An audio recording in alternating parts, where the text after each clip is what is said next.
আসসালামু আলাইকুম। শুভ সকাল। Centre for governance studies CGS এর পক্ষ থেকে আপনাদের ডিজিটাল নিরাপত্তায় উন্নত গণতন্ত্র ও আমরা শীর্ষক এই ওয়েবিনারে স্বাগত জানাচ্ছি।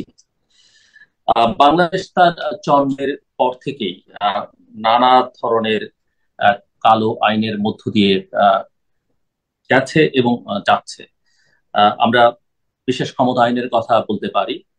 54 ধারা বহুল আলোচিত একটি ধারা বাংলাদেশে। আহ, এর বিরুদ্ধে প্রায় সকল রাজনৈতিক দল কথা বলেছে, আবার সকল রাজনৈতিক দলই ক্ষমতায় গিয়ে সেটির ব্যবহার করেছে। এরপরে আমরা আইসিটি অ্যাক্ট এবং বিশেষ করে তার 57 ধারা নিয়ে প্রচুর কথাবার্তা হয়েছে, প্রচুর সমালোচনা হয়েছে, আহ, প্রতিবাদ হয়েছে। এবং সেটির একটা উন্নত সংস্করণ, সেটিকে সংশোধন করবার জন্য সংশোধন করে চাপের মুখে সরকার বলেছিল যে এটি ভালো আইন তারা উপহার দেবেন, এবং সেই ভালো আইন তারা উপহার দিয়েছেন 2018 সালের আহ, অক্টোবর মাসে digital security act. Digital security অ্যাক্টে কি হয়েছে আমরা কম বেশি সকলেই জানি। সেন্টার ফর গভর্নেন্স স্টাডি সহ বিভিন্ন গবেষণা প্রতিষ্ঠান এটি নিয়ে কাজ করেছে, অনেকেই এটি নিয়ে লেখালেখি করেছেন। সাংবাদিক প্রতিষ্ঠানগুলো, সাংবাদিকদের তারা এটি নিয়ে প্রতিবাদ করেছেন। অনেকে ইন্ডিভিজুয়ালি লেখালেখি করেছেন, এবং এই আইনের আওতায় আমরা দেখেছি যে কারাগারে একজন লেখকের মৃত্যুর ঘটনা ঘটেছে। এই আইনে অভিযোগ দায়ের হয়, কিন্তু অভিযোগের নিষ্পত্তি হয় না, অর্থাৎ মানুষ একটা ভয়ের আবহের মধ্যে থাকে, যে কারণে সে তার মতামত, স্বাধীন মতামত প্রকাশ করে না কথা বলে কিংবা লেখার মধ্য দিয়ে। আমরা দেখেছি যে এই আইনে শিশু, কিশোর, নারী কেউই মুক্তি পান না। এবং এই আইনে একটা বিচারিক ক্ষমতার মতো প্রায় বলা যেতে পারে যে পুলিশকে ক্ষমতা দেওয়া হয়েছে, এবং বাংলাদেশকে একটা পুলিশি স্টেট হিসেবে অনেকদিন ধরেই অভিহিত করা হচ্ছে। এবং ডিজিটাল সিকিউরিটি অ্যাক্ট নিয়ে দেশের ভেতরে যেমন প্রতিবাদ হয়েছে, এবং এটিকে একটি ড্রাকোনিয়ান ল হিসেবে চিহ্নিত করা হচ্ছে, আন্তর্জাতিকভাবেও পৃথিবীতে সবচেয়ে কঠিন বা কঠোর আইনগুলোর মধ্যে এটি এখন একটি চিহ্নিত আইন। এবং সরকারের দিক থেকে বিভিন্ন সময় এই আইন সম্পর্কে সরকারের কর্তা ব্যক্তিরা নানা কথা বলেছেন। কখনো বলেছেন যে আইনের অপপ্রয়োগ হয়েছে, কখনো বলেছেন আইনটিকে সংশোধন করা হবে। বিশেষ করে বিদেশি কূটনীতিকরা যখনই সরকারের সংশ্লিষ্ট কর্তা ব্যক্তিদের সঙ্গে দেখা করতে গেছেন, কখনো কখনো সরকারের শীর্ষ পর্যায়ে থেকে এটিও বলা হচ্ছে যে এই আইনটি দরকার এবং এই আইনটি যে অবস্থায় আছে সেই অবস্থায় থাকবে। এবং কখনো কখনো কথা বলা হয়েছে যে এই আইন পৃথিবীর অন্যান্য দেশে আছে, কাজে বাংলাদেশে এটি থাকবে না কেন। কিন্তু আবার আমরা এটি দেখেছি যে ডিজিটাল বাংলাদেশ বলে ডিজিটাল নিরাপত্তার নামে এই আইনে যা করা হচ্ছে সেগুলো যেমন সমালোচিত হচ্ছে, কিন্তু এই আইন বাংলাদেশ ব্যাংকের টাকা, দেশের কেন্দ্রীয় ব্যাংক থেকে টাকা হেস্ট হয়ে যাওয়া বা আহ, আহ, চুরি হয়ে যাওয়ার কোনো রক্ষা করতে পারেনি। আমরা দেখছি দেশের নাগরিকদের যে তথ্যাদি বিভিন্ন দেশে পাচার হয়ে যাচ্ছে বা প্রকাশ হয়ে যাচ্ছে, সেটির কোনো নিরাপত্তা এই আইন দিতে পারেনি। এবং এই আইনকে এখন বলা হচ্ছে সংশোধন করা হবে। আহ, সংশোধন করার নামে এই আইনের নামটিও পরিবর্তন করা হচ্ছে। অনেকে ডিজিটাল নিরাপত্তা আইনকে এখন সাইবার সিকিউরিটি অ্যাক্ট বলা হচ্ছে, কিন্তু এটিকে যদি এক ধরনের চালাকি বলেও বলা হয় সেটি খুব অমূলক হবে বলে মনে হয় না। কিছু কিছু সংশোধন করা হয়েছে, সাজা কোথাও কোথাও কমানো হয়েছে, কিছু কিছু জায়গায় জামিন যোগ্য করা হয়েছে। কিন্তু আহ, জামিন যোগ্য, কিন্তু জামিন যে পাওয়া যাবে, যোগ্য হলেই পাওয়া যায়, সেটি অনেকের ক্ষেত্রে আমরা দেখিনি, এমনকি লেখক মুশতাকের ক্ষেত্রেও আমরা দেখিনি। এবং আহ, ভয়ের যে আবহ বা সংস্কৃতির মধ্যে এই আইন আমাদেরকে ফেলে দিয়েছে, সেখান থেকেও যে মুক্ত হওয়া যাবে নতুন সাইবার সিকিউরিটি অ্যাক্টের মধ্য দিয়ে, সেটি কিন্তু নিশ্চিত করে বলা যায় না। এবং বলা হচ্ছে যে আহ, অন্যান্য উন্নত দেশে এই আইন কিভাবে আছে সেগুলোর সঙ্গে সেগুলো বিবেচনা করে কিভাবে সংশোধন করা যায় সেটি দেখা হবে। আহ, এবং কতটা দেখা হয়েছে সেটি হয়তো আমরা আজকে এই আলোচনার মধ্যে নিয়ে আসবার চেষ্টা করব। কিন্তু যেটি বড় কথা যে ডিসেম্বরের সেপ্টেম্বরের 3 তারিখে যে জাতীয় সংসদ অধিবেশন বসতে যাচ্ছে, সেখানে এই আইন সংশোধন করা হবে বলা হচ্ছে, কিন্তু আসলে কি হবে, কতটা হবে, হবে কিনা, আদৌ যেটুকু বলা হয়েছে তার চেয়ে আরো কঠোর হবে কিনা, সেগুলো কিন্তু নিশ্চিত করে বলা যায় না। বলা যায় না এই কারণে যে ইতিহাস বলে গত কয়েক বছরের সংশ্লিষ্ট মন্ত্রীবর্গের কথায় যেটি বোঝা যায় যে আসলে সেটি নিশ্চিত করে বিশ্বাস করবার মতো জায়গায় এখনো পৌঁছানো যায়নি। আমি আসলে কথা বাড়াতে আর চাই না। আজকে যারা আমাদের সঙ্গে এই আলোচনায় অংশ নেবেন, আমাদের মুখ্য আলোচক সাংবাদিক আলামিস আহমেদ, যুক্তরাষ্ট্রের ইউনিভার্সিটির প্রফেসর আলী রিয়াজ, আর্টিকেল 9 এর আঞ্চলিক পরিচালক মিস্টার ফারুক ফাসল, নিউ এর সম্পাদক নুরুল কবির, আহ, সাংবাদিক এবং গবেষক শিক্ষক আসিফ বিন আলী এবং গবেষক ও মানবাধিকার কর্মী, এবং আপনাদেরকে আমরা স্বাগত জানাই আজকের এই আলোচনায়। আমরা তার কথা ছিল ঢাকা বিশ্ববিদ্যালয়ের সাবেক অধ্যাপক আন্তর্জাতিক সম্পর্ক বিভাগের, কিন্তু শারীরিক অসুস্থতার কারণে তিনি আজকে আমাদের সঙ্গে এখানে যুক্ত হতে পারছেন। সাংবাদিক বন্ধুরা যারা আমাদের সঙ্গে অনলাইনে যুক্ত হয়েছেন, আপনাদেরকে স্বাগত জানাই। আমি আলোচনা শুরু করবো, অনুরোধ করবো সাংবাদিক কলামিস্ট মিস্টার কামাল আহমেদ, যে দীর্ঘদিন যাবৎ দেশের ক্ষেত্রে বাংলাদেশে এবং বাংলাদেশের বাইরে আন্তর্জাতিক পরিসরে সাংবাদিকতা করছেন, দীর্ঘদিন যাবৎ লেখালেখি করছেন জাতীয় এবং আন্তর্জাতিক বিভিন্ন গণমাধ্যমে। মিস্টার কামাল আহমেদ, আপনি শুরু করবেন ডিজিটাল নিরাপত্তা, উন্নত গণতন্ত্র ও আমরা শীর্ষক এই আলোচনা। আপনার একটি পেপারও আমাদের হাতে রয়েছে, আমি জানি না আপনি পেপার পড়বেন না, আলোচনাটা আপনার মতো করে আপনি উপস্থাপন করতে চান, যেভাবে চান আপনি। মিস্টার কামাল আহমেদ। ধন্যবাদ জিলুর ভাই। না, রেকর্ডের অনুমতি চাচ্ছি, কারণ হচ্ছে টেলিভিশনের জন্য এটা তো রেকর্ড লাগবে, কাজেই জুমের রেকর্ডের অপশনটা যদি খোলা রাখতেন ভালো হতো আর কি। Thank you so much. আমার সহকর্মী।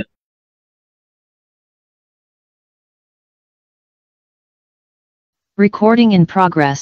আপনাকে ধন্যবাদ, কারণ যখন এই আইনটিকে পরিবর্তন করে পরিবর্তনের নামে আসলে নতুন লেবেল লাগানো হচ্ছে, কার্যত তেমন বড় পরিবর্তন কিছুই হবে না, তখন এই আইনের সাথে বিশেষ করে উন্নত গণতন্ত্র বা পশ্চিমা বিশ্বের কথা যদি আমরা ধরি, যেখানকার সাথে বিশেষ করে বেশি প্রায় আমাদের সরকারের পক্ষ থেকে তুলনা দেওয়া হয় যে সারা বিশ্বেই এই ডিজিটাল আইন আছে এবং আমরা অন্যদের মতো একই রকম আইন প্রয়োগ করেছি বা একই রকম আইন করেছি, তখন এই আলোচনা অত্যন্ত গুরুত্বপূর্ণ। আর এই বিষয়টিতে কোনো খোলামেলা যে মত বিনিময় বা সবার সাথে আলাপ আলোচনার ভিত্তিতে একটা সমঝোতা করে নতুন একটা আইন তৈরি, সেই পথে সরকার আগাচ্ছে না। সরকার একটা খসড়া কোন রকমে প্রকাশ করেছে, যেটা আপনি আইন মন্ত্রণালয়ের ওয়েবসাইটে পাবেন না, কিংবা আইসিটি মন্ত্রণালয়ের ওয়েবসাইটেও পাবেন না। শুধুমাত্র ডিজিটাল সিকিউরিটি এজেন্সির ওয়েবসাইটে এটা প্রকাশ করা হয়েছে এবং মতামত দেওয়ার জন্য একটা নির্দিষ্ট সময় দেওয়া হয়েছে। এরকম মতামতের ফলাফল কি দাঁড়ায় আমরা অতীতে তা দেখেছি। যাই হোক, মূল আলোচনায় আসি। আমাদের ডিজিটাল নিরাপত্তা আইন নাগরিকদের নিপীড়নের হাতিয়ার হয়েছে, এটা এই সমালোচনা অনেকদিন ধরেই চলছে। এখন তাতে নামমাত্র পরিবর্তন করে করা হচ্ছে সাইবার আইন। সরকারের যুক্তি কিন্তু পরিবর্তন হয়নি, আর সেই যুক্তি হচ্ছে উন্নত দেশগুলোতে এই আইন আছে, ইন্টারনেটে রাষ্ট্রের নিরাপত্তার জন্য ক্ষতিকর তথ্য প্রকাশ, মানহানি এবং শান্তি শৃঙ্খলা নষ্ট হতে পারে এমন কিছুর প্রকাশ ও প্রচার বন্ধের প্রয়োজনে আইনটি করা হয়েছে বলেও সরকারের পক্ষ থেকে বলা হয়। আইনটির শুরুতেই এটা প্রণয়নের কারণ হিসাবে বলা হয়েছে ডিজিটাল নিরাপত্তা নিশ্চিতকরণ এবং ডিজিটাল মাধ্যমে সংগঠিত অপরাধ শনাক্তকরণ, প্রতিরোধ, দমন, বিচার ও আনুষঙ্গিক বিষয়াদি সম্পর্কে বিধান প্রণয়ন করা সমীচীন ও প্রয়োজনীয় বলে তারা এই আইন করেছেন। এরপর আমরা বহু সমালোচনার মধ্যে গত 23শে মে ভয়েস অফ আমেরিকায় প্রধানমন্ত্রী শেখ হাসিনার দেওয়া এক সাক্ষাৎকারে শুনলাম, তিনি বলেছেন ডিজিটাল নিরাপত্তা আইনটা কিন্তু শুধু বাংলাদেশে নয়, এটা পৃথিবীর সব দেশেই আছে, আমেরিকায়ও আছে, তারপর ইংল্যান্ডে আছে, সব দেশেই কিন্তু নেওয়া আছে। ওই সাক্ষাৎকারে অন্য এক প্রশ্নের উত্তরে তিনি বলেন আমেরিকার ডিজিটাল আইনে কি আছে, যুক্তরাজ্যের আইনে কি আছে, সেগুলো তার সরকার দেখবে। এরপর তিনি যোগ করেন সেখানে যদি আমরা দেখি আমাদের আইনের থেকেও কঠিন কোনো শাস্তির ব্যবস্থা আছে, সেটাও আমরা সংস্কার করে দিব। আমেরিকা ও ইউরোপের আইন সম্পর্কে বাংলাদেশে যে খুব বেশি একটা আলোচনা হয়েছে তা নয়। তাছাড়া সংসদে আইনটি যেভাবে অনুমোদিত হয়েছে তাতে কোনো বিতর্কের অবকাশ ছিল না, উল্লেখযোগ্য কোনো বিতর্কই হয়নি। 2018 সালে যে সংসদে আইনটি পাশ হয়েছিল সেই সংসদ বিনা প্রতিদ্বন্দ্বিতায় গঠিত হয়, তাতে কোনো বিরোধী দলও ছিল না, বিরোধী দলের কোনো প্রতিনিধিত্ব ছিল না। প্রকৃত বিরোধী দলের নাগরিক সমাজের প্রতিনিধি ও সংবাদপত্রের সম্পাদক ও সাংবাদিকদের সংগঠনগুলোর বক্তব্য শুনলেও সরকার তখন তার কিছুই গ্রহণ করেনি। ইন্টারনেটে নিয়ম নীতি আরোপের লক্ষ্যে সরকার যে তথ্য প্রযুক্তি আইন করেছিল তার বিতর্কিত ও নিবর্তনমূলক 57 ধারার অত্যাধিক অপব্যবহারের কারণে দেশ বিদেশে ব্যাপক সমালোচনার মুখ সরকার তখন ওই আইনটি বাতিল করে ডিজিটাল নিরাপত্তা আইন করেছিল। তার জায়গায় যে ডিজিটাল নিরাপত্তা আইন হলো তাতে কিন্তু পূর্ববর্তী আইনের অনেক কিছুই রেখে দেওয়া হয়েছিল, কয়েকটি ক্ষেত্রে বরং আইনটিকে আরো বেশি নিয়ন্ত্রণ ও নিবর্তনমূলক করা হয়। এখন ডিজিটাল নিরাপত্তা আইনের পরিবর্তে যে নতুন সাইবার নিরাপত্তা আইন তৈরির উদ্যোগ নেওয়া হয়েছে ও তার খসড়া প্রকাশিত হয়েছে, তাতেও কিন্তু আইনের উদ্দেশ্য বা বিবরণী প্রায় একই রকম আছে। প্রস্তাবিত সাইবার নিরাপত্তা আইন হুবহু ডিজিটাল নিরাপত্তা আইনের নকল না হলেও অপরাধগুলোর সংজ্ঞা অপরিবর্তিত আছে এবং অধিকাংশ ধারাতেই সাজাও এক। কয়েকটি ক্ষেত্রে সাজা কমেছে, কিন্তু অপরাধ জামিনযোগ্য হয়েছে। ডিজিটাল নিরাপত্তা এজেন্সি হিসাবে যে প্রতিষ্ঠানকে আইনটি প্রয়োগে তদন্ত ও কার্যকর ব্যবস্থা নেওয়ার ক্ষমতা দেওয়া হয়েছিল, মূলত সেটির নাম বদলে সাইবার নিরাপত্তা এজেন্সি করা হয়েছে, কিন্তু তাদের ক্ষমতা এখতিয়ার একই থাকছে। ডিজিটাল নিরাপত্তা বা সাইবার নিরাপত্তার বিষয়টি নিয়ে উন্নত বিশ্বে অনেকদিন ধরেই কাজ হচ্ছে। ওইসব দেশে ডিজিটাল নিরাপত্তার ক্ষেত্রে কয়েকটি দিক স্পষ্টভাবে আলাদা করা যায় এবং আইন কানুন ও নীতিমালা তৈরি ও প্রয়োগে সতর্কতা বিশেষভাবে লক্ষণীয়। রাষ্ট্রীয় গুরুত্বপূর্ণ অবকাঠামোগুলো নিরাপত্তা নিশ্চিত করার মতোই নাগরিকদের মানবাধিকারের সুরক্ষাকেও ওইসব আইনে বা নীতিমালায় বিশেষভাবে গুরুত্ব দেওয়া হয়েছে। বলা চলে মানবাধিকারকে সাইবার নিরাপত্তার কেন্দ্রে স্থান দেওয়া হয়েছে। ফলে মত প্রকাশের স্বাধীনতা, চিন্তা ও মননের স্বাধীনতা ও ব্যক্তিগত গোপনীয়তার অধিকারের বিষয়ে আলাদা আইন আছে, এবং যা সাইবার আইনের অপরাধের অংশ নয়, সাইবার অপরাধের অংশ নয়। প্রযুক্তির দ্রুত রূপান্তরের সঙ্গে তাল মেলাতে এসব অধিকারের সুরক্ষা দেওয়ার প্রক্রিয়াতেও এখন পরিবর্তন আসছে। ইউরোপীয় ইউনিয়নে ব্যক্তিগত তথ্যের সুরক্ষা দিতে যে general data protection regulations GDPR প্রণয়ন করা হয়েছিল, তাকে ডিজিটাল জগতে অধিকার রক্ষার বিষয়ে অধিকার কর্মীরা অনেকটা গোল্ড স্ট্যান্ডার্ড বলে গণ্য করে থাকেন বা বর্ণনা করে থাকেন। বলা হয় এটি বিশ্বের সবচেয়ে কঠোর ডিজিটাল তথ্যের সুরক্ষা ও নিরাপত্তা আইন। ব্যবহারকারীর সম্মতি ছাড়া তার সম্পর্কে কোনো তথ্য সংগ্রহ, সংরক্ষণ, অন্য কারো কাছে হস্তান্তর, এগুলো এই আইনে নিষিদ্ধ করা হয়েছে। বিশ্বের যে কোনো দেশের কোম্পানি যে প্রতিষ্ঠানের অনলাইন সেবা ইউরোপের সীমানায় পৌঁছায়, তাদের উপর এই আইন প্রযোজ্য হয়। এই আইনের সাজা হচ্ছে জরিমানা, যার পরিমাণ 2 কোটি ইউরো পর্যন্ত হতে পারে। এটি 2016 সালে ইউরোপীয় পার্লামেন্টে পাশ হয় এবং 2018 সালের মে মাস থেকে তা পুরো ইউরোপ জুড়ে কার্যকর আছে। এই আইনের ভিত্তি হচ্ছে 1950 সালে গৃহীত ইউরোপীয় মানবাধিকার সনদ, যার গুরুত্বপূর্ণ অংশ হচ্ছে মত প্রকাশের স্বাধীনতা ও ব্যক্তির গোপনীয়তার অধিকারের সুরক্ষা নিশ্চিত করা। ইইউতে জিডিপিআর প্রয়োগ ও তা লঙ্ঘনের বিষয়ে তদন্ত ও জবাবদিহির জন্য দায়িত্বপ্রাপ্ত ছিলেন স্বাধীন নিয়ন্ত্রক ইউ তথ্য কমিশনার। একইভাবে যুক্তরাজ্যে ব্যক্তিগত তথ্যের সুরক্ষা বিষয়ক আইন লঙ্ঘনের বিষয়ে তদন্ত ও জরিমানার ক্ষমতার অধিকারী হচ্ছে স্বাধীন নিয়ন্ত্রক ইনফরমেশন কমিশনারের দপ্তর, আইসিও বলে। ব্যক্তিগত তথ্যের গোপনীয়তা সুরক্ষায় এসব আইন ও নিয়ন্ত্রক সংস্থার কার্যকারিতা বোঝার জন্য 2টো দৃষ্টান্ত এখানে উল্লেখ করা যায়। 2019 সালে ব্রিটেনের সরকারি খেতাবপ্রাপ্তদের তালিকা প্রকাশের সময় দেখা গেল খেতাবপ্রাপ্তদের ফোন নম্বর ও ঠিকানা অসাবধানতাবশত প্রকাশ হয়ে পড়েছে। তখন দায়িত্বপ্রাপ্ত বিভাগ ক্যাবিনেট অফিসকে তথ্য কমিশনার 5 লাখ পাউন্ড জরিমানা করলেন। 2020 সালে ডিসেম্বরে টুইটারে একটি ত্রুটি বাগ থাকায় অ্যান্ড্রয়েড সিস্টেম ব্যবহারকারীদের সীমিত টুইট কাঙ্ক্ষিত বন্ধু ও অনুসারীদের বাইরেও অন্যদের কাছে উন্মুক্ত হয়ে যায়। ফলে ইইউ এর তথ্য কমিশনার তখন টুইটারকে 4 লাখ ইউরো জরিমানা করেন। এখন বাংলাদেশেও অবশ্য আলাদা করে ডাটা সুরক্ষার আইন হচ্ছে, যার 5ম খসড়া সম্প্রতি সরকার প্রকাশ করছে। এখন ইউরোপীয় ইউনিয়ন ও ব্রিটেনে আরো উন্নত ও নতুন আইন আসছে। প্রযুক্তি খাতে দ্রুত নতুন নতুন উদ্ভাবনের কারণে সেবার বৈচিত্র্য বৃদ্ধির পাশাপাশি অপরাধেরও প্রকৃতিতে পরিবর্তন দৃশ্যমান হচ্ছে। ফলে আইনের অতি বিস্তৃত কিংবা অতি সংকীর্ণ সংজ্ঞায়নের কারণে বিদ্যমান আইনে যে যথেষ্ট পরিমাণ সুরক্ষা দেওয়া যাচ্ছে না বলে অনুভূত হচ্ছে, এবং এর ফলে এর ফলে আইনগুলোতে পরিবর্তন বা এটার হালনাগাদ করার প্রশ্ন উঠেছে। ইউরোপ 2020 সাল থেকে ইউরোপ থেকে যুক্তরাজ্য বেরিয়ে এসেছে। নতুন আইনের প্রয়োজন বাকি ইউরোপীয় ইউনিয়নের অন্যান্য দেশগুলোতে যেমন অনুভূত হচ্ছে, ব্রিটেনেও সেভাবেই অনুভূত হচ্ছে। ইইউ প্রায় 3 বছর ধরে আলোচনা ও বিতর্কের পর গত বছরের 5ই জুলাই নতুন আইন তৈরি করেছে, যার নাম the digital services act, DSA. আর যুক্তরাজ্যে আইন কমিশন 2018 সালে একবার এবং 2020 সালে আরো সম্প্রসারিত আকারে বিষয়টা নিয়ে গবেষণার পর তাদের সুপারিশমালা তৈরি করে সরকারের কাছে পেশ করে, যার ভিত্তিতে ডিজিটাল সেফটি অ্যাক্ট, ডিএসএ নামে একটি আইনের খসড়া এখন পার্লামেন্টের বিবেচনাধীন আছে। ধারণা করা হচ্ছে আগামী মাসের সেপ্টেম্বরে তা অনুমোদন পেয়ে আইনে রূপান্তরিত হবে। ডিজিটাল সার্ভিসেস অ্যাক্টে বা ডিজিটাল সেফটি অ্যাক্টেও ইইউ এবং যুক্তরাজ্য দুটোই ভোক্তা তথা নাগরিকদের সম্ভাব্য নানা রকম অপরাধের শিকার হওয়া বা ক্ষতি থেকে সুরক্ষা দিতে ডিজিটাল সেবা প্রতিষ্ঠানগুলোর দায়িত্ব অনেক বাড়িয়েছে। ব্রিটেনে প্রস্তাবিত খসড়া নিয়ে বিতর্ক হচ্ছে। এই যে দায়িত্বগুলো বাড়িয়েছে, এই দায়িত্বগুলোর মধ্যে উদাহরণ হিসেবে যেমন বলা যায়, আমরা ব্যাংকিং কাজের জন্য কিংবা বিভিন্ন আর্থিক লেনদেনের জন্য যখন এই ডিজিটাল সার্ভিস ব্যবহার করি, সেই ডিজিটাল সার্ভিসে যদি আমরা প্রতারিত হই, তাহলে আমরা যার কাছ থেকে সেবা নিচ্ছি, সেটা গুগল হোক অথবা ইন্টারনেট প্রদানকারী প্রতিষ্ঠান বিটি কিংবা ভার্জিন আটলান্টিক এ ধরনের প্রতিষ্ঠান যদি হয়, তাদেরকে তার জন্য জবাবদিহি করতে হবে, তাদেরকে ক্ষতিপূরণ দিতে হবে। এই ধরনের বিধান এই নতুন আইনে আনা হয়েছে এবং ব্রিটেনে আনা হচ্ছে। একইভাবে অন্যান্য অপরাধমূলক তৎপরতা, যেমন যে ধরনের অপরাধ সাধারণত অনলাইনের মাধ্যমে হয়ে থাকে, শিশুদের যৌন নিপীড়নের ছবি বিতরণ করা, যেটা এই যে চাইল্ড পর্নোগ্রাফি, কিংবা আপনার অন্যান্য অপরাধের জন্য যখন অনলাইন ব্যবহৃত হয়, মাদকদ্রব্য কেনাবেচার জন্য অনলাইন ব্যবহৃত হয়ে থাকে, এই ধরনের অপরাধগুলো বন্ধের ক্ষেত্রে অনলাইনের যারা সেবা প্রদানকারী তাদের দায়িত্ব বাড়ানো হচ্ছে।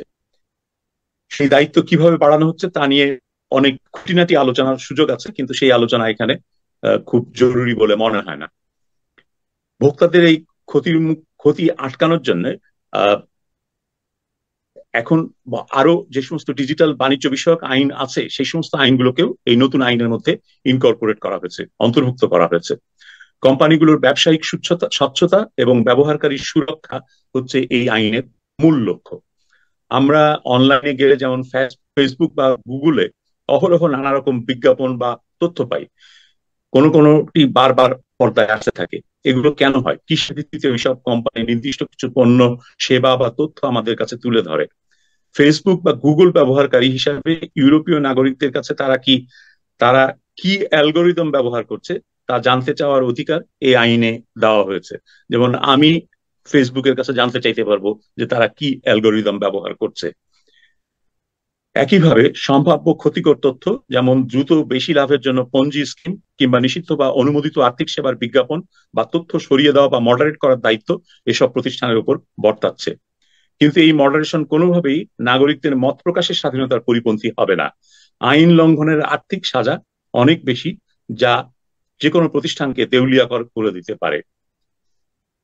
সাইবার অপরাধ ও নিরাপত্তার বিষয় নিয়ে ইউরোপীয় কমিশন 2 যুগ আগে ডিজিটাল বা সাইবার নিরাপত্তার যে সংজ্ঞায়ন করেছে তা প্রায় সর্বজনীন গ্রহণযোগ্যতা পেয়েছে।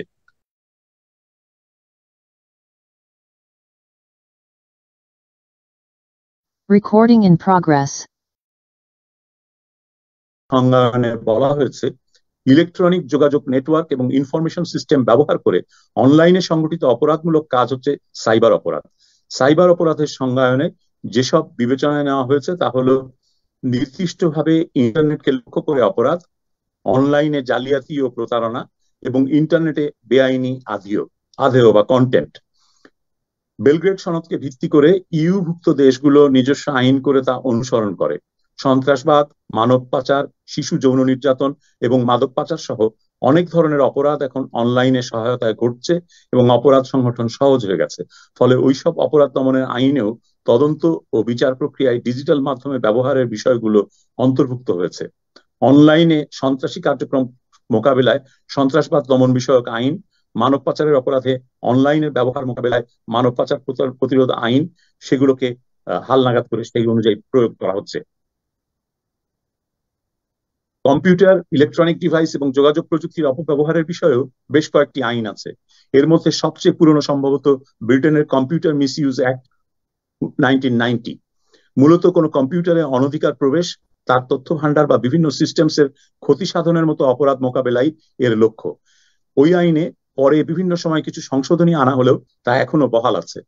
অনলাইনে শিশুদের যৌন নিপীড়নের মতো ক্ষতিকর তথ্য ও আধেয় আদান প্রদান, বিতরণ ও সংরক্ষণের মতো অপরাধের ক্ষেত্রে ম্যালিশিয়াস কমিউনিকেশনস অ্যাক্ট 1988 এবং ঘৃণা বা বিদ্বেষ ছড়ানো, সামাজিক শৃঙ্খলা বিনষ্টের মতো তথ্য প্রচার ও বিনিময়ের অপরাধ নিয়ন্ত্রণে সম্প্রচার নিয়ন্ত্রণ আইন কমিউনিকেশনস অ্যাক্ট 2003 কার্যকর আছে। ব্রিটেন সহ উন্নত গণতন্ত্রে পুলিশ আইন প্রয়োগ করে স্বাধীনভাবে। একইভাবে সম্প্রচার তদারকি প্রতিষ্ঠান অফকম কিংবা ব্যক্তিগত তথ্যের গোপনীয়তা নিশ্চিত করার দায়িত্বে নিয়োজিত তথ্য কমিশন, এইসব দপ্তরগুলো আইন প্রয়োগ করে স্বাধীনভাবে, যাতে সরকারের প্রত্যক্ষ কোনো ভূমিকা নেই। ফলে রাজনৈতিক প্রতিপক্ষকে লক্ষ্য করা বা ভিন্নমত দমনের কোনো অবকাশ ওই আইন ভিত্তিক শাসন ব্যবস্থায় নেই। তার উপর পুলিশের জন্য নির্ধারিত তদন্ত পরিচালনার আলাদা আইন অনুসরণ করে তদন্ত, গ্রেফতার ও বিচারের মুখোমুখি করতে হয়। তদন্ত প্রক্রিয়াতেও তল্লাশি ও আলামত জব্দ করার প্রক্রিয়ায় বিচারিক তদারকির ব্যবস্থা আছে, যাতে সন্দেহের যৌক্তিকতা দেখিয়ে আদালতের অনুমতি নেওয়া প্রয়োজন। আমাদের আইনের সাথে এখানে এই পার্থক্যটা খুবই গুরুত্বপূর্ণ। যেমন ব্রিটেনে যদি আমরা ধরি, তাহলে ব্রিটেনের পুলিশ, মেট্রোপলিটন পুলিশ, তারা কিন্তু স্বাধীনভাবে কাজ করে, এবং স্বাধীনভাবে কাজ করে বলেই তারা কিন্তু স্বাধীনভাবে এমনকি প্রধানমন্ত্রী দপ্তরের অনিয়ম তদন্ত করার ক্ষমতাও রাখে এবং করেছে, সেরকম দৃষ্টান্ত আছে। সুতরাং আমাদের সাথে, বাংলাদেশের সাথে ব্রিটেনের আইনের যদি তুলনা করা হয়, তাহলে আইন প্রয়োগের যে কর্তৃপক্ষ বা আইন প্রয়োগকারী সংস্থা, তাদের যে স্বাধীনভাবে কাজ করার ক্ষমতা অথবা তার উপরে রাজনীতিকদের সরাসরি নিয়ন্ত্রণ, এই দুইয়ের পার্থক্য কিন্তু মাথায় রাখা দরকার, বিবেচনায় রাখা দরকার। মানহানির মতন বিষয় কিংবা রাজনৈতিক আদর্শ বা বিশ্বাস কিংবা তত্ত্বকে সুরক্ষা দেওয়ার কোনো চেষ্টা পাশ্চাত্যের আইনে নেই। যুক্তরাষ্ট্র তো এক্ষেত্রে আরো উদার, কেননা সেখানে বাক স্বাধীনতার প্রায় নিরঙ্কুশ নিশ্চয়তা দেওয়া হয়েছে সংবিধানের প্রথম সংশোধনীতে। মানহানির অপরাধ অধিকাংশ দেশেই দেওয়ানি অপরাধ হিসাবে গণ্য হয়, যা সাধারণত আর্থিক ক্ষতিপূরণের মাধ্যমেই নিষ্পত্তি হয়ে থাকে। সাম্প্রদায়িক উত্তেজনা বা উস্কানির মতো অপরাধের জন্য আছে ঘৃণা ও বিদ্বেষ প্রতিরোধের আলাদা আইন। এসবের বিপরীতে আমাদের ডিজিটাল নিরাপত্তা আইন এবং তার প্রস্তাবিত নতুন রূপ সাইবার আইনের পরিব্যাপ্তি অনেক বেশি বিস্তৃত এবং সংজ্ঞায়ন এখনো অস্পষ্ট। সংজ্ঞায় যদিও বলা হয়েছে যে ডিজিটাল নিরাপত্তা অর্থ কোনো ডিজিটাল ডিভাইস বা ডিজিটাল সিস্টেমের নিরাপত্তা। ডিজিটাল নিরাপত্তা আইন 2018 ধারা 2 এতে আপনি ব্যাখ্যাটা পাবেন।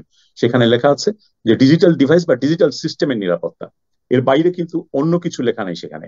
এই আইনে ব্যক্তির সুরক্ষার কোনো নির্দিষ্ট বিধান নেই, কিন্তু রাষ্ট্র এবং রাজনৈতিক মতাদর্শের সুরক্ষার বিধান আছে, যা স্পষ্টতই মত প্রকাশের স্বাধীনতার পরিপন্থী। আমাদের সংবিধানে মত প্রকাশের স্বাধীনতার নিশ্চয়তা দেওয়া হলেও এই আইনে তা অনেকটাই এবং কঠোরভাবে সংকোচন করা হয়েছে। জাতিসংঘের মানবাধিকার বিশেষজ্ঞরা তাই এরকম দুটি ধারা 21 ও 29 বিলোপের সুপারিশ করেছিলেন। জাতিসংঘ বিশেষজ্ঞরা একই সঙ্গে ডিজিটাল নিরাপত্তা আইনের কয়েকটি ধারা, যেমন মানহানি ও ধর্মীয় অনুভূতিতে আঘাত বা উত্তেজনা সৃষ্টির মতো অপরাধ দেশের বিদ্যমান অন্য আইনেও বিদ্যমান আছে উল্লেখ করে বলেছিলেন যে ফৌজদারি আইনে ওইসব অপরাধের যে সাজা নির্দিষ্ট আছে, ডিজিটাল আইনে সেই সাজা বাড়িয়ে দেওয়া হয়েছে। এই অসঙ্গতি দূর করার সুপারিশও তারা করেছে।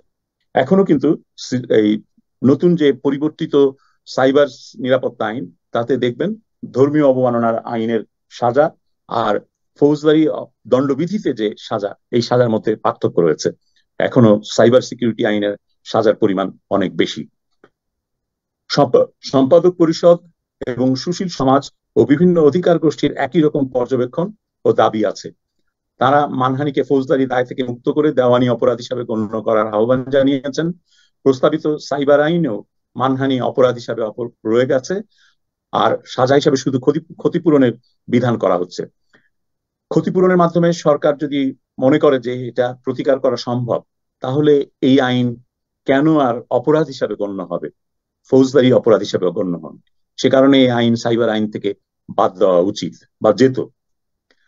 আমাদের আইনের আরেকটি গুরুত্বপূর্ণ ও অতি বিপজ্জনক বিধান হচ্ছে ডিজিটাল নিরাপত্তা এজেন্সি ও পুলিশ বা আইন শৃঙ্খলা রক্ষা বাহিনীর সদস্যদের মাত্রাতিরিক্ত ক্ষমতা, যার অপব্যবহার ইতিমধ্যেই আমরা দেখেছি লেখক মুশতাকের যার অপব্যবহারের কারণে ইতিমধ্যেই আমরা দেখেছি লেখক মুশতাকের প্রাণহানি ঘটেছে, এবং আরো অন্য অনেক ঘটনায় এগুলো দেখা গেছে। কোনো ধরনের পরোয়ানা ছাড়া বা বিচারিক তদারকির ব্যবস্থা না থাকায় ক্ষমতার অপব্যবহার এখানে এড়ানো প্রায় অসম্ভব।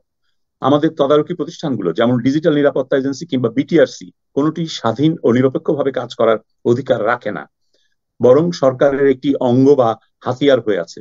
ফলে সরকারি প্রতিষ্ঠানের অবহেলা বা অদক্ষতার কারণে নাগরিকদের গোপনীয়তা ফাঁস হওয়া বা ক্ষতিগ্রস্ত হওয়ার ক্ষেত্রে সেই প্রতিষ্ঠানের জবাবদিহির কোনো ব্যবস্থা আমাদের আইনে নেই। সুতরাং এটা পরিহাসই বলতে হবে যে ইউরোপ বা যুক্তরাজ্যের আইনের সঙ্গে আমরা যদি মিল খুঁজি, তাহলে শুধু মিলটা পাবো আইনের নামকরণের সংক্ষিপ্ত রূপ ডিএসএ তে, অন্য কিছুতে নয়, নাগরিকদের অগ্রাধিকারে তো নয়। ধন্যবাদ। যদি এরপরে যদি কোনো প্রশ্ন থাকে, আমি যে সমস্ত বিষয়গুলো বললাম, তাহলে সেই প্রশ্নগুলোর উত্তর দেওয়ার জন্য আবার ফিরে আসবো। ধন্যবাদ। ধন্যবাদ মিস্টার কামাল আহমেদ আপনার এই মূল্যবান এবং তুলনামূলক আলোচনার জন্য, যেটা খুবই জরুরি আসলে এই আইন প্রণয়ন বা এই আইনের এখন সংশোধন প্রক্রিয়ার মধ্যে। আমি যতদূর জানি যে বেশ কিছু দেশ, তাদের দেশে যে এই আইনটি আছে সেটি কিভাবে আছে তার কপি কিন্তু আমাদের আইন মন্ত্রণালয়কে দিয়েছে, কিন্তু তারা কি করেছেন সেটি অবশ্য বোঝাই যায় যে কতটা সেগুলোতে নজর দিয়েছেন। আশা করি এরপরও যতটুকু সুযোগ আছে হয়তো নজর দেবেন। এবং আলোচনায় আপনার এই উপস্থাপনার প্রেক্ষিতে নিশ্চয়ই বা পরবর্তী আলোচকরা তাদের মতামত জানাবেন, এবং আমি চেষ্টা করব আলোচনার একেবারে শেষ পর্যায়ে সাংবাদিকদের কোনো প্রশ্ন থাকলে সেটি গ্রহণ করবার জন্য। আমি অনুরোধ করবো যারা আমাদের সঙ্গে যুক্ত আছেন তাদের অডিওটা একটু সবাই মিউট করে রাখবেন। মাঝে মাঝে আমরা কিছু কথাবার্তা শুনতে পাই যেটা আসলে আলোচনার গতিটাকে ব্যাহত করে। এবং যারা এই অনুষ্ঠানটি ওয়েবিনারটি আমাদের সিজিএস এর ইউটিউব চ্যানেলে এবং ফেসবুক পেজ থেকে সরাসরি সম্প্রচারিত হচ্ছে, লাইভ প্রচারিত হচ্ছে, সেখানে যারা যুক্ত আছেন তাদেরকে ধন্যবাদ জানাই। সিজিএস এর টুইটার অ্যাকাউন্ট থেকেও এই আলোচনার বিবরণীটি টুইট করা হচ্ছে। আমি এই পর্যায়ে আলোচনা করবার জন্য অনুরোধ করব শিক্ষক, সাংবাদিক এবং গবেষক আসিফ বিন আলীকে। মিস্টার আসিফ বিন আলী।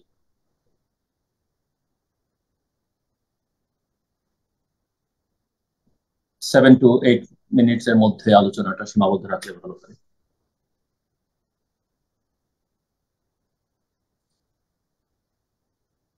আসিফ বিন আলী, আপনি শুনতে পাচ্ছেন?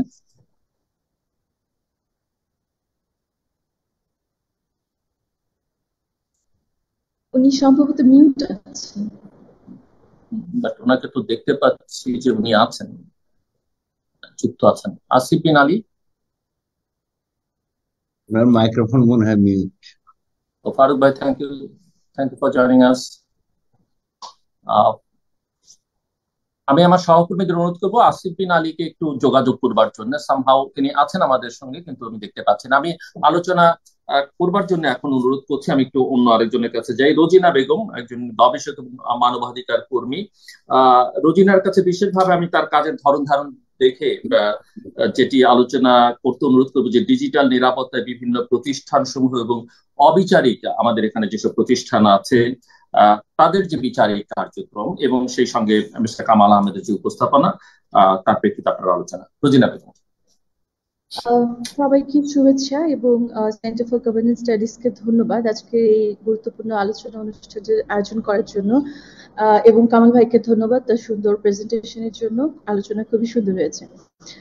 আজকে আমরা যে বিষয়টি নিয়ে কথা বলছি সেটা হচ্ছে যে ডিজিটাল নিরাপত্তা, উন্নয়ন গণতন্ত্র এবং বাংলাদেশ।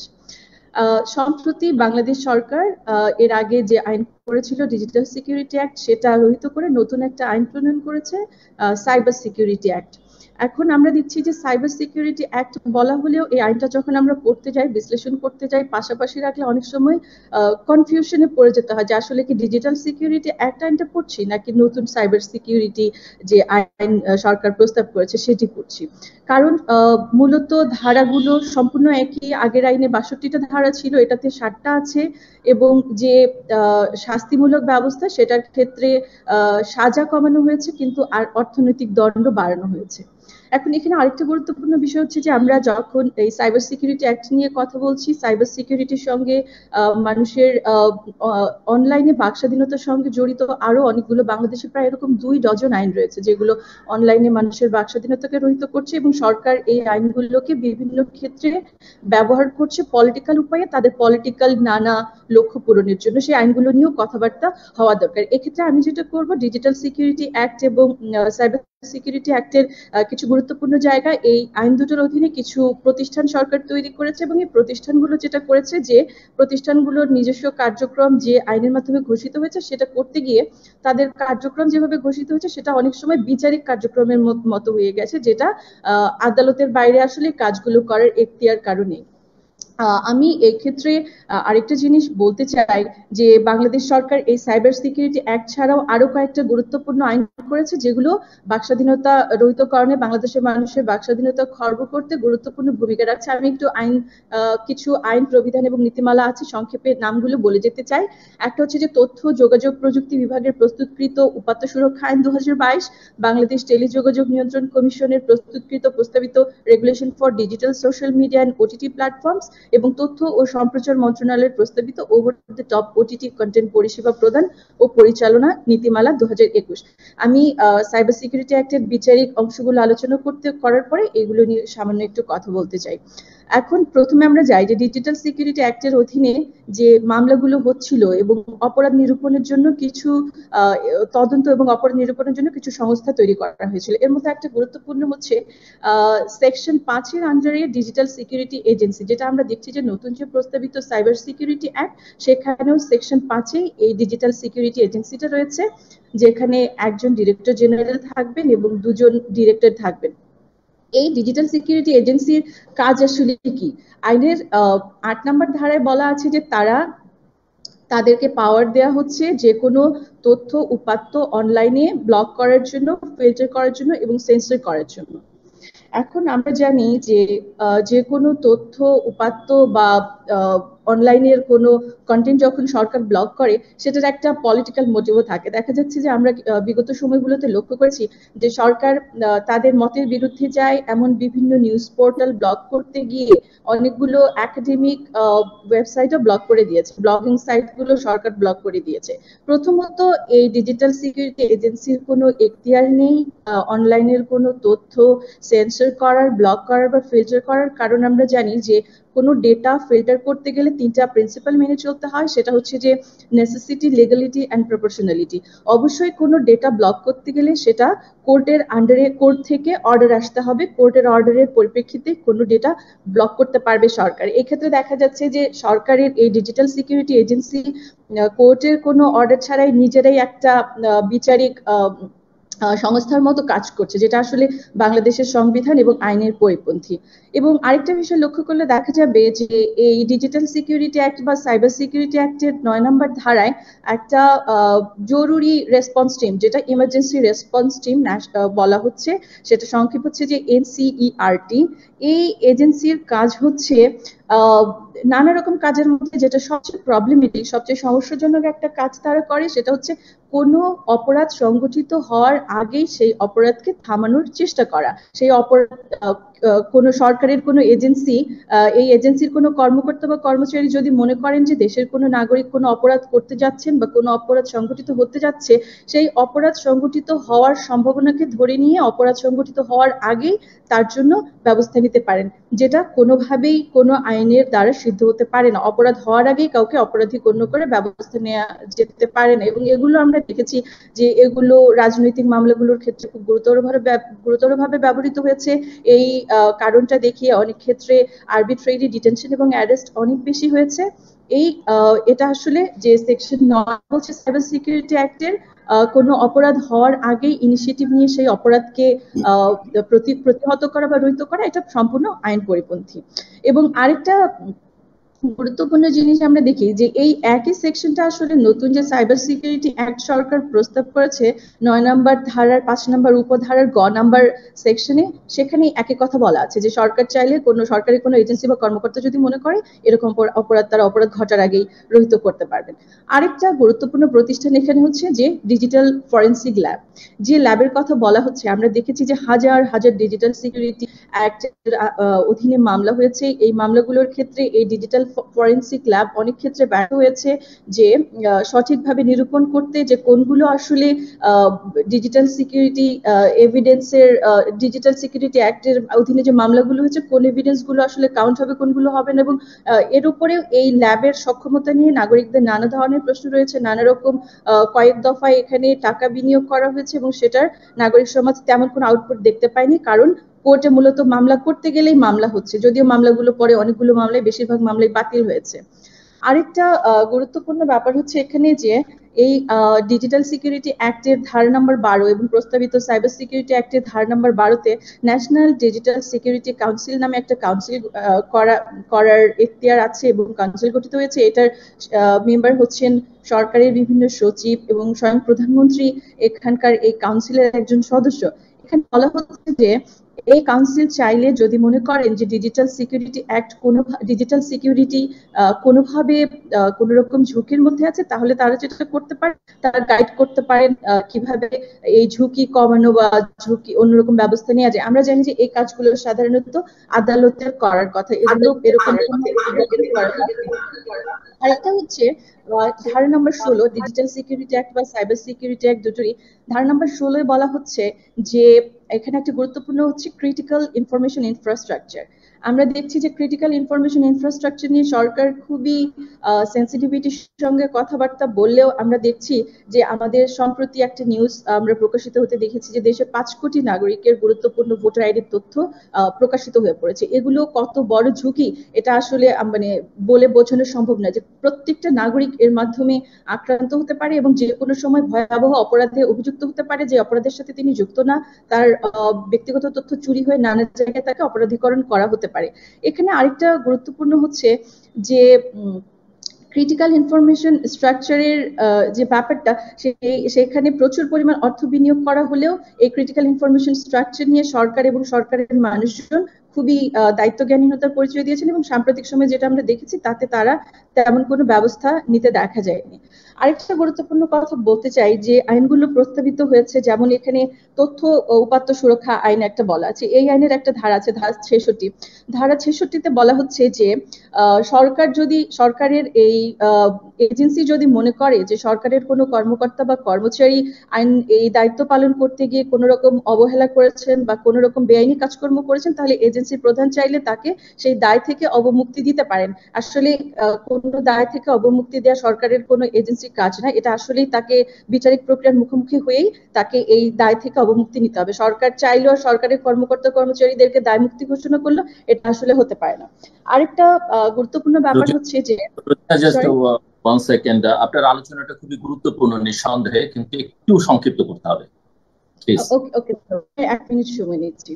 তো আমরা ডিজিটাল সিকিউরিটি এবং সাইবার সিকিউরিটি অ্যাক্ট যেটা প্রস্তাবিত, আমরা দেখছি যে এখানে বলা হচ্ছে সাইবার সিকিউরিটি অ্যাক্ট বটে, কিন্তু সংজ্ঞায় বলা হচ্ছে যে সাইবার সিকিউরিটি অ্যাক্ট মানে কি আসলে ডিজিটাল ডিভাইস কম্পিউটার সিস্টেমের সুরক্ষা। এই সাইবার সিকিউরিটি অ্যাক্ট কোনোভাবেই নাগরিকদের সুরক্ষার জন্য না, এটা হচ্ছে যে বিভিন্ন সরকারের নিজেদের রক্ষার জন্য আইনগুলো করা, এবং আইনগুলোর মাধ্যমে আইনগুলো তৈরির সময় কখনোই যথাযথ নাগরিকদের মতামত নেওয়া হয়নি। মাত্র 14 দিন সময় দেওয়া হয়েছে। 14 দিন সময়ের মাধ্যমে আসলে 16 কোটি দেশের নাগরিক কখনোই তাদের নিজের মতামত সরকারের কাছে উপস্থাপন করতে পারে না। আমরা চাই যে এই ডিজিটাল সিকিউরিটি অ্যাক্টের জাস্ট একটা ফটোকপি যে আইন হয়েছে, এই আইনটা প্রণয়ন সময় এবং আইনটা বাস্তবায়নের সময় নাগরিকদের যথাযথ মতামত নেওয়া হোক, এবং আগের যে রিপ্রেসিভ ধারাগুলো আছে সেই রিপ্রেসিভ ধারাগুলোর পুনরাবৃত্তি না হোক, এবং আগের মতো এই আইনটা ক্রিমিনালাইজ করবে, নাগরিকদের মতামতকে ক্রিমিনালাইজ করবে বলে আমরা আশঙ্কা ব্যক্ত করছি। ফলে এই আইনটা নিয়ে আরো যথেষ্ট আলাপ আলোচনার সুযোগ আছে এবং নাগরিকদের অংশগ্রহণ ছাড়া কোনোভাবেই যেন এই আইনটা পাশ হতে না পারে।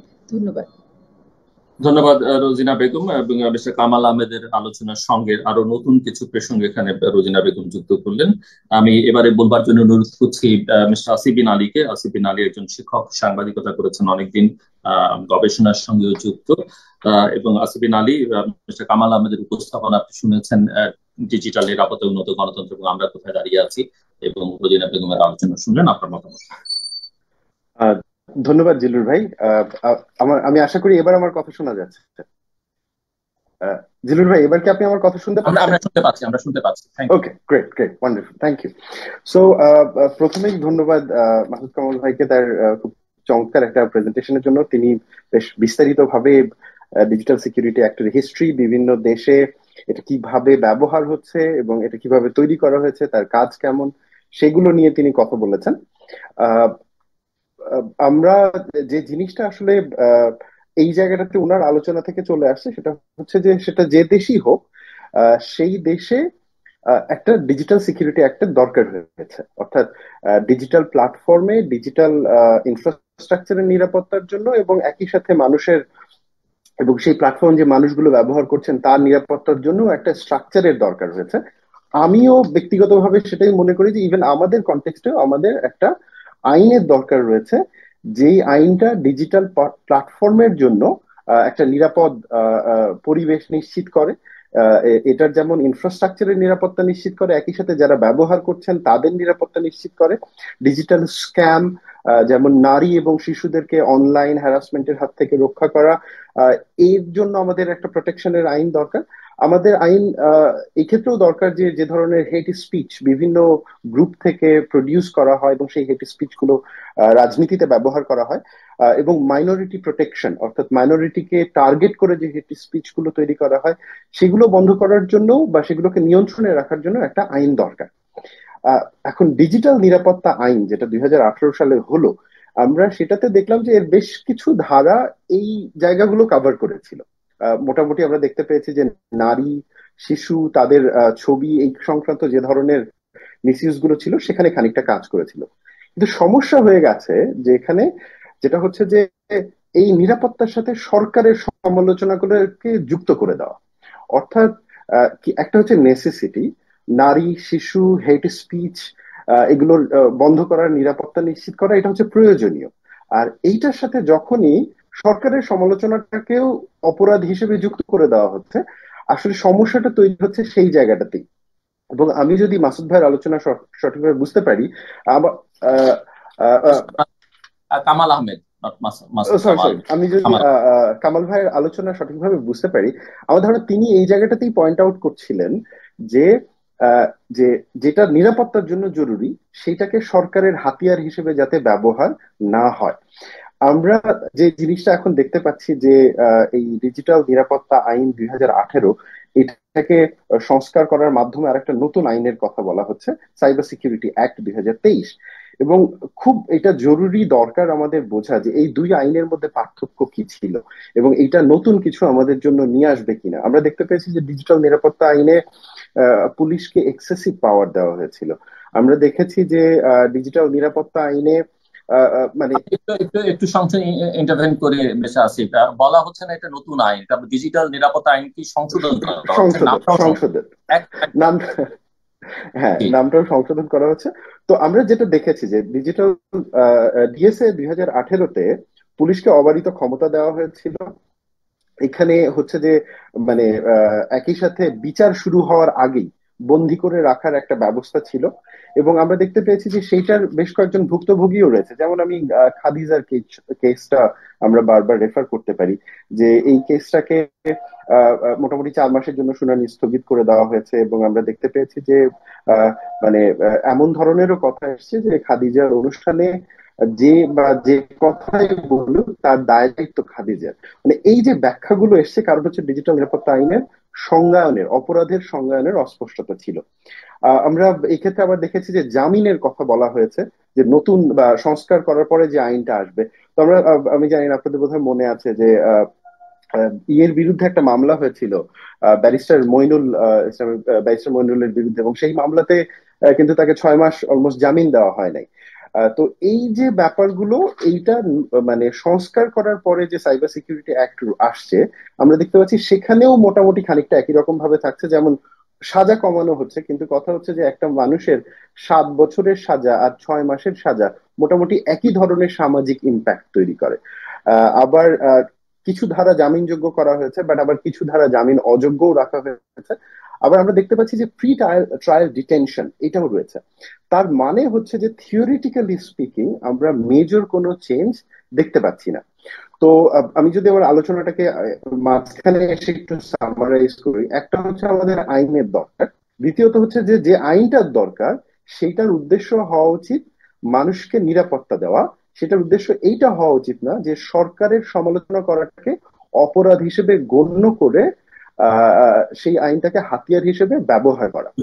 এবং তৃতীয় যে বিষয়টা সেটা হচ্ছে যে এই আইনে পুলিশের উপরে যে ক্ষমতাটা দেওয়া হয়েছে সেটা নিয়েও আমাদের একটু আলোচনা করতে হবে। কারণ ডিএসএ আইনটাতে পুলিশকে প্রায় একক ক্ষমতা দেওয়া হয়েছে যে যে কোনো ধরনের মামলা করার জন্য এবং গ্রেফতার করে রাখার জন্য। আমি মানে আপনার এই অনুষ্ঠানের আগে আমার কয়েকজন বন্ধুর সাথে কথা হচ্ছিল যারা জুডিশিয়ারিতে রয়েছেন, তাদের একজনের কাছে আমি জিজ্ঞেস করেছিলাম যে তার এক্সপিরিয়েন্স কি। তো একটা ইন্টারেস্টিং এক্সপিরিয়েন্স বলছিল যে গ্রামে একজন মানুষের দুইটা গ্রুপের মধ্যে ঝগড়া হয়েছে। হ্যাঁ, তো ঝগড়া করার পর এটা সম্ভবত সম্পত্তি রিলেটেড কোনো ঝগড়া। এসে আদালতে গিয়ে মামলা করছে যে ওই ঝগড়ার সময় সে প্রধানমন্ত্রীকে গালি দিয়েছে।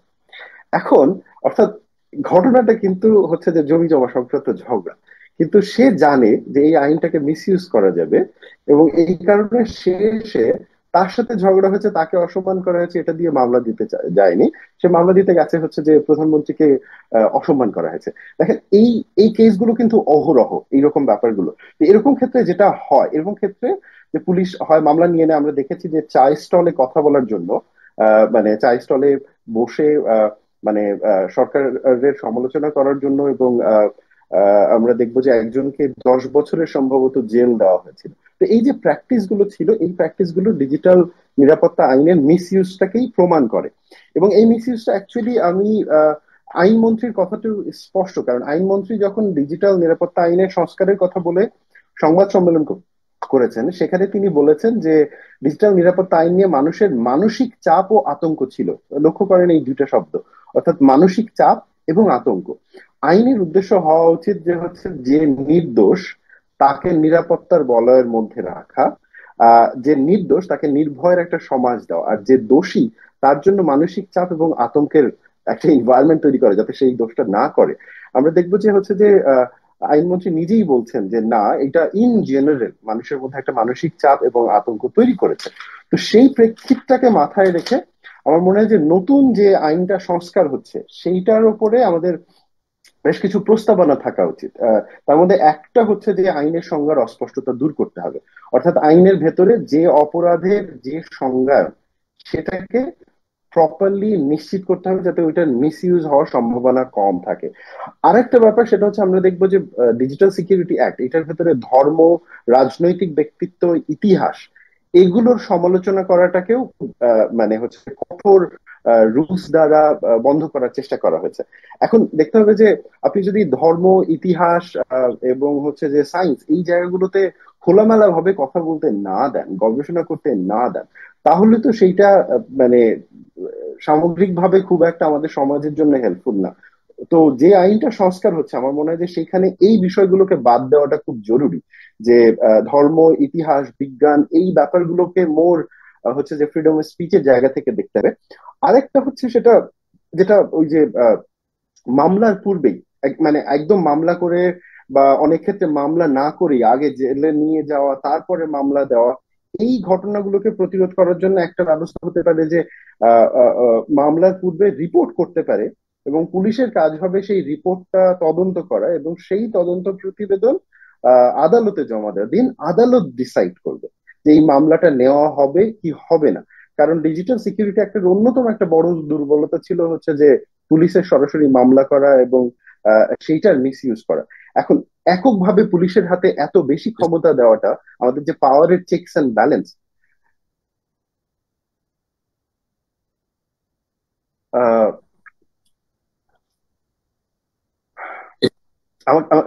আমরা শুনতে পাচ্ছি, আপনি একটু নেটওয়ার্কের সংক্ষেপ প্রবলেম করতে হচ্ছে। হবে প্লিজ। ওকে ওকে ফাইন, আমি একদম সামারিতে এসে চতুর্থ যে পয়েন্ট আমি বলতে চাচ্ছি সেটা হচ্ছে যে যে আইনটা হয়েছে সেই আইনটা ব্যাপকভাবে ব্যবহার হয়েছে সাংবাদিকদের বিরুদ্ধে, এবং সাংবাদিকদের তো এই আইনের সাংবাদিকদের বিরুদ্ধে ব্যবহারের ক্ষেত্রে বা যে নতুন সংস্কার করা আইন আসুক আর যেটাই আসুক, সেই ক্ষেত্রে একটা নির্দিষ্ট পলিসি থাকতে হবে।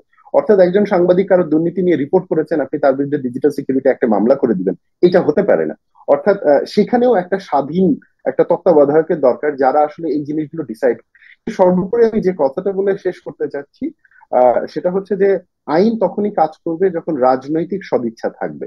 তো আমাদেরকে দেখতে হবে এক, যাতে আইনটাকে কালো আইন হিসেবে না আসে, আর একটা হচ্ছে যাতে আইনটাকে রাজনৈতিক সদিচ্ছার সাথে ব্যবহার করা হয়। এবং ধন্যবাদ আপনাদের সবাইকে। ধন্যবাদ মিস্টার আসিফ বিন আলী। আসিফ একটি প্রসঙ্গ উল্লেখ করছিলেন যে তদন্ত প্রতিবেদনের কথা, কিন্তু আমরা জানি যে এই আইনে যে সময় বেঁধে দেওয়া হয়েছিল পুলিশকে তদন্ত প্রতিবেদন দেবার জন্য, প্রায় সকল ক্ষেত্রে দু একটি ছোটখাটো ব্যতিক্রম বাদ দিয়ে তারা কিন্তু সেই তদন্ত প্রতিবেদন নির্ধারিত সময়ের মধ্যে দিতে পারেনি। এবার আমি বলবার জন্য অনুরোধ করবো প্রফেসর আলী রিয়াজকে। প্রফেসর আলী রিয়াজ 2018 সালে অক্টোবরে যখন ডিজিটাল সিকিউরিটি অ্যাক্টটি জাতীয় সংসদে পাশ হয়, তারপর থেকেই তিনি এই বিষয়ে লেখালেখি করে অত্যন্ত সোচ্চার ছিলেন এবং এখনো করছেন। এবং centre for governance studies CGS এর পক্ষ থেকে আমরা এই আইনের অধীনে যত মামলা হচ্ছে সেগুলোকে ট্র্যাক করছে। ডিএসএ ট্র্যাকার নামে আমাদের একটা প্রোগ্রাম রয়েছে, সেই প্রোগ্রামের মুখ্য গবেষক তিনি, আমাদের গবেষক দলের নেতৃত্ব তিনি দিচ্ছেন। প্রফেসর আলী রিয়াজ যুক্তরাষ্ট্রের ইলিনয় স্টেট ইউনিভার্সিটির ডিস্টিংগুইশ প্রফেসর এবং আটলান্টিক কাউন্সিলের নন রেসিডেন্ট সিনিয়র ফেলো এবং centre for governance studies CGS এর একজন উপদেষ্টা, প্রফেসর ডক্টর আলী রিয়াজ। ধন্যবাদ জিল্লুর। আজকের আলোচনার দুটো দিক আছে, আসলে সেই দুটো দিকের দিকে আমি মনোযোগ দেওয়ার কথা বলবো। এর মধ্যে যেটা কামাল আহমেদের পঠিত প্রবন্ধের মধ্যে যে তুলনার জায়গাটা এসছে, সেইটা আমাদের নজর দেওয়া দরকার। কারণ সরকারের পক্ষ থেকে এখনো দাবি করা হচ্ছে যে সংশোধিত আকারে সাইবার সিকিউরিটি অ্যাক্ট যেটা করা হচ্ছে সেটা ইন্টারন্যাশনাল স্ট্যান্ডার্ডের কাছাকাছি বা ওইটাকে রেপ্লিকেট করা হবে। এখন দেখুন, কতগুলি জিনিস খুব স্পষ্ট।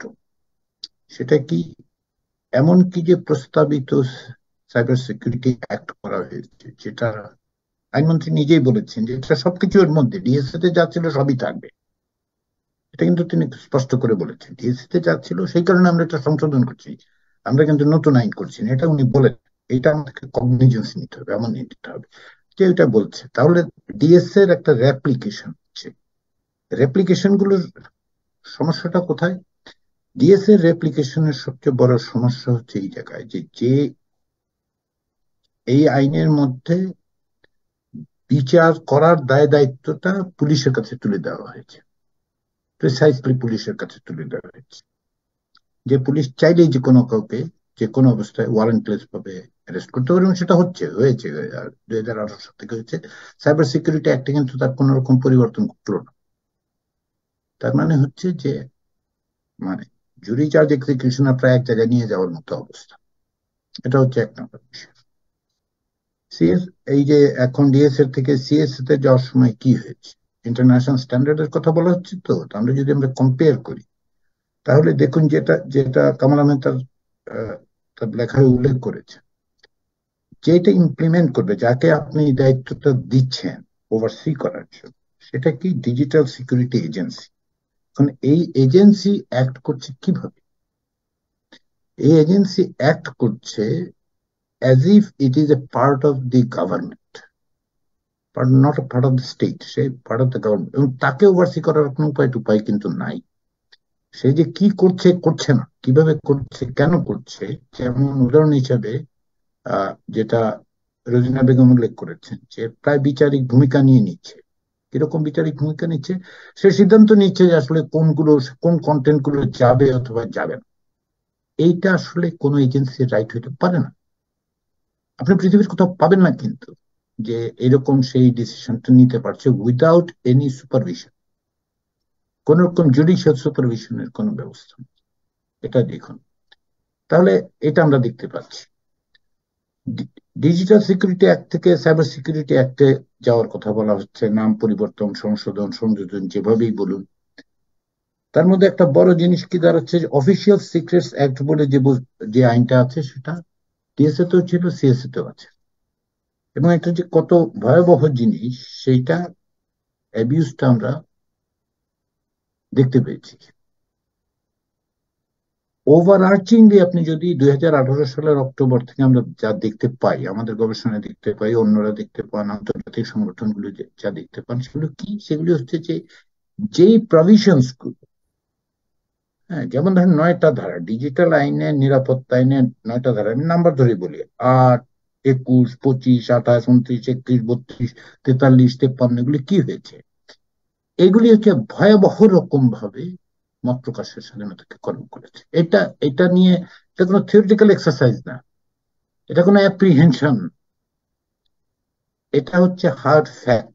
ডেটা তাই বলছে যে আপনার 9টা ধারা মত প্রকাশের স্বাধীনতাকে ব্যাপকভাবে ক্ষতি করেছে। এর ইউজটা হয়েছে, অ্যাবিউজ না, আমি কিন্তু এটা ইউজ বলি, ইউজটা হয়েছে বাংলাদেশে মত প্রকাশের এবং সংবাদ ক্ষেত্রের স্বাধীনতাকে ডেলিবারেটলি কনস্ট্রেন্ট করে দেওয়ার জন্য।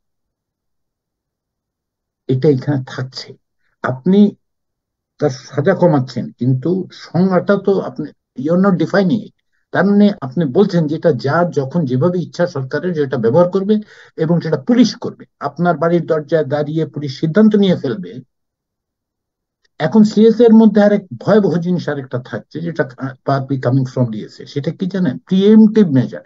আপনি করতে পারেন, আমার ইন্টেন্ট বুঝতে পারে, কোনো আইন হতে পারে কিনা যে আমার ইন্টেন্টটা বুঝতে পারে, আমি এটা করতে পারি। আমি এখানে বসে আছি, ঘরে বসে আছি, টেলিভিশন দেখছি, জনৈক পুলিশের মনে হলো আমার বাড়ির দরজায় দাঁড়িয়ে, অথবা তারা ফাঁড়িতে বসে মনে হলো যে বোধ হয় এই লোকটা এইরকম কিছু একটা ষড়যন্ত্র করছে এবং সে আমার বাড়িতে এসে উপস্থিত হয়ে সিজ করে ফেলতেছে। এটা তাকে লিগালি তাকে দেওয়া হয়েছে। এগুলিতে আপনি যদি দেখেন যে প্রোটেক্ট করার বদলে মানে এক্সারসাইজ করার ক্যাপাসিটিটা গভর্নমেন্টের কাছে দেয়। এটা ডিএসএ তে ছিল, সিএসএ তে ছিল।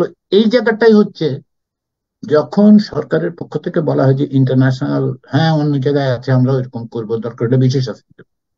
তো অন্য জায়গায় যে আপনার ওভারসি করার ব্যবস্থাটা আছে, আমি পলিটিক্যাল পার্টিতে যাচ্ছি, যে ইনস্টিটিউশন গুলো, যে এজেন্সি গুলোর যে ক্যাপাসিটি আছে, তার যে ইন্ডিপেন্ডেন্স আছে, তার যে অটোনমি আছে, সেটা তো নাই আপনার। তাহলে আপনি যখন বলবেন, আমি যখন বলবো, কেউ যদি আমাকে বলেন যে না এটা তো হ্যাঁ ব্রিটেনে আছে, তো ব্রিটেনের সুরক্ষার ক্ষেত্রে কামাল আহমেদের লেখাটাতে যেটা আছে, যেটা আমরা জানি, সেটা সেটা হচ্ছে আপনাকে প্রোটেক্ট করার জন্য। পুরো আইনটা কিন্তু করা হয়েছে কনজিউমার হিসেবে, ভোক্তা হিসেবে, সিটিজেন হিসেবে আপনাকে কিভাবে প্রোটেক্ট করা যায়। ধরে নেওয়া হয়েছে যে বড় কোম্পানিগুলো, সরকার, অন্যরা আপনার ক্ষতি করতে পারে, আপনাকে রক্ষা করার দায়িত্ব হচ্ছে আইনের, এবং সেটা ওভারসি করবে জুডিশিয়াল প্রসেস। এই এই যে বেসিক প্রেমিসটা, সে প্রেমিসটি কমপ্লিটলি অ্যাবসেন্ট। ডিএস এর ক্ষেত্রে অ্যাবসেন্ট ছিল, আমরা বহুবার বলেছি,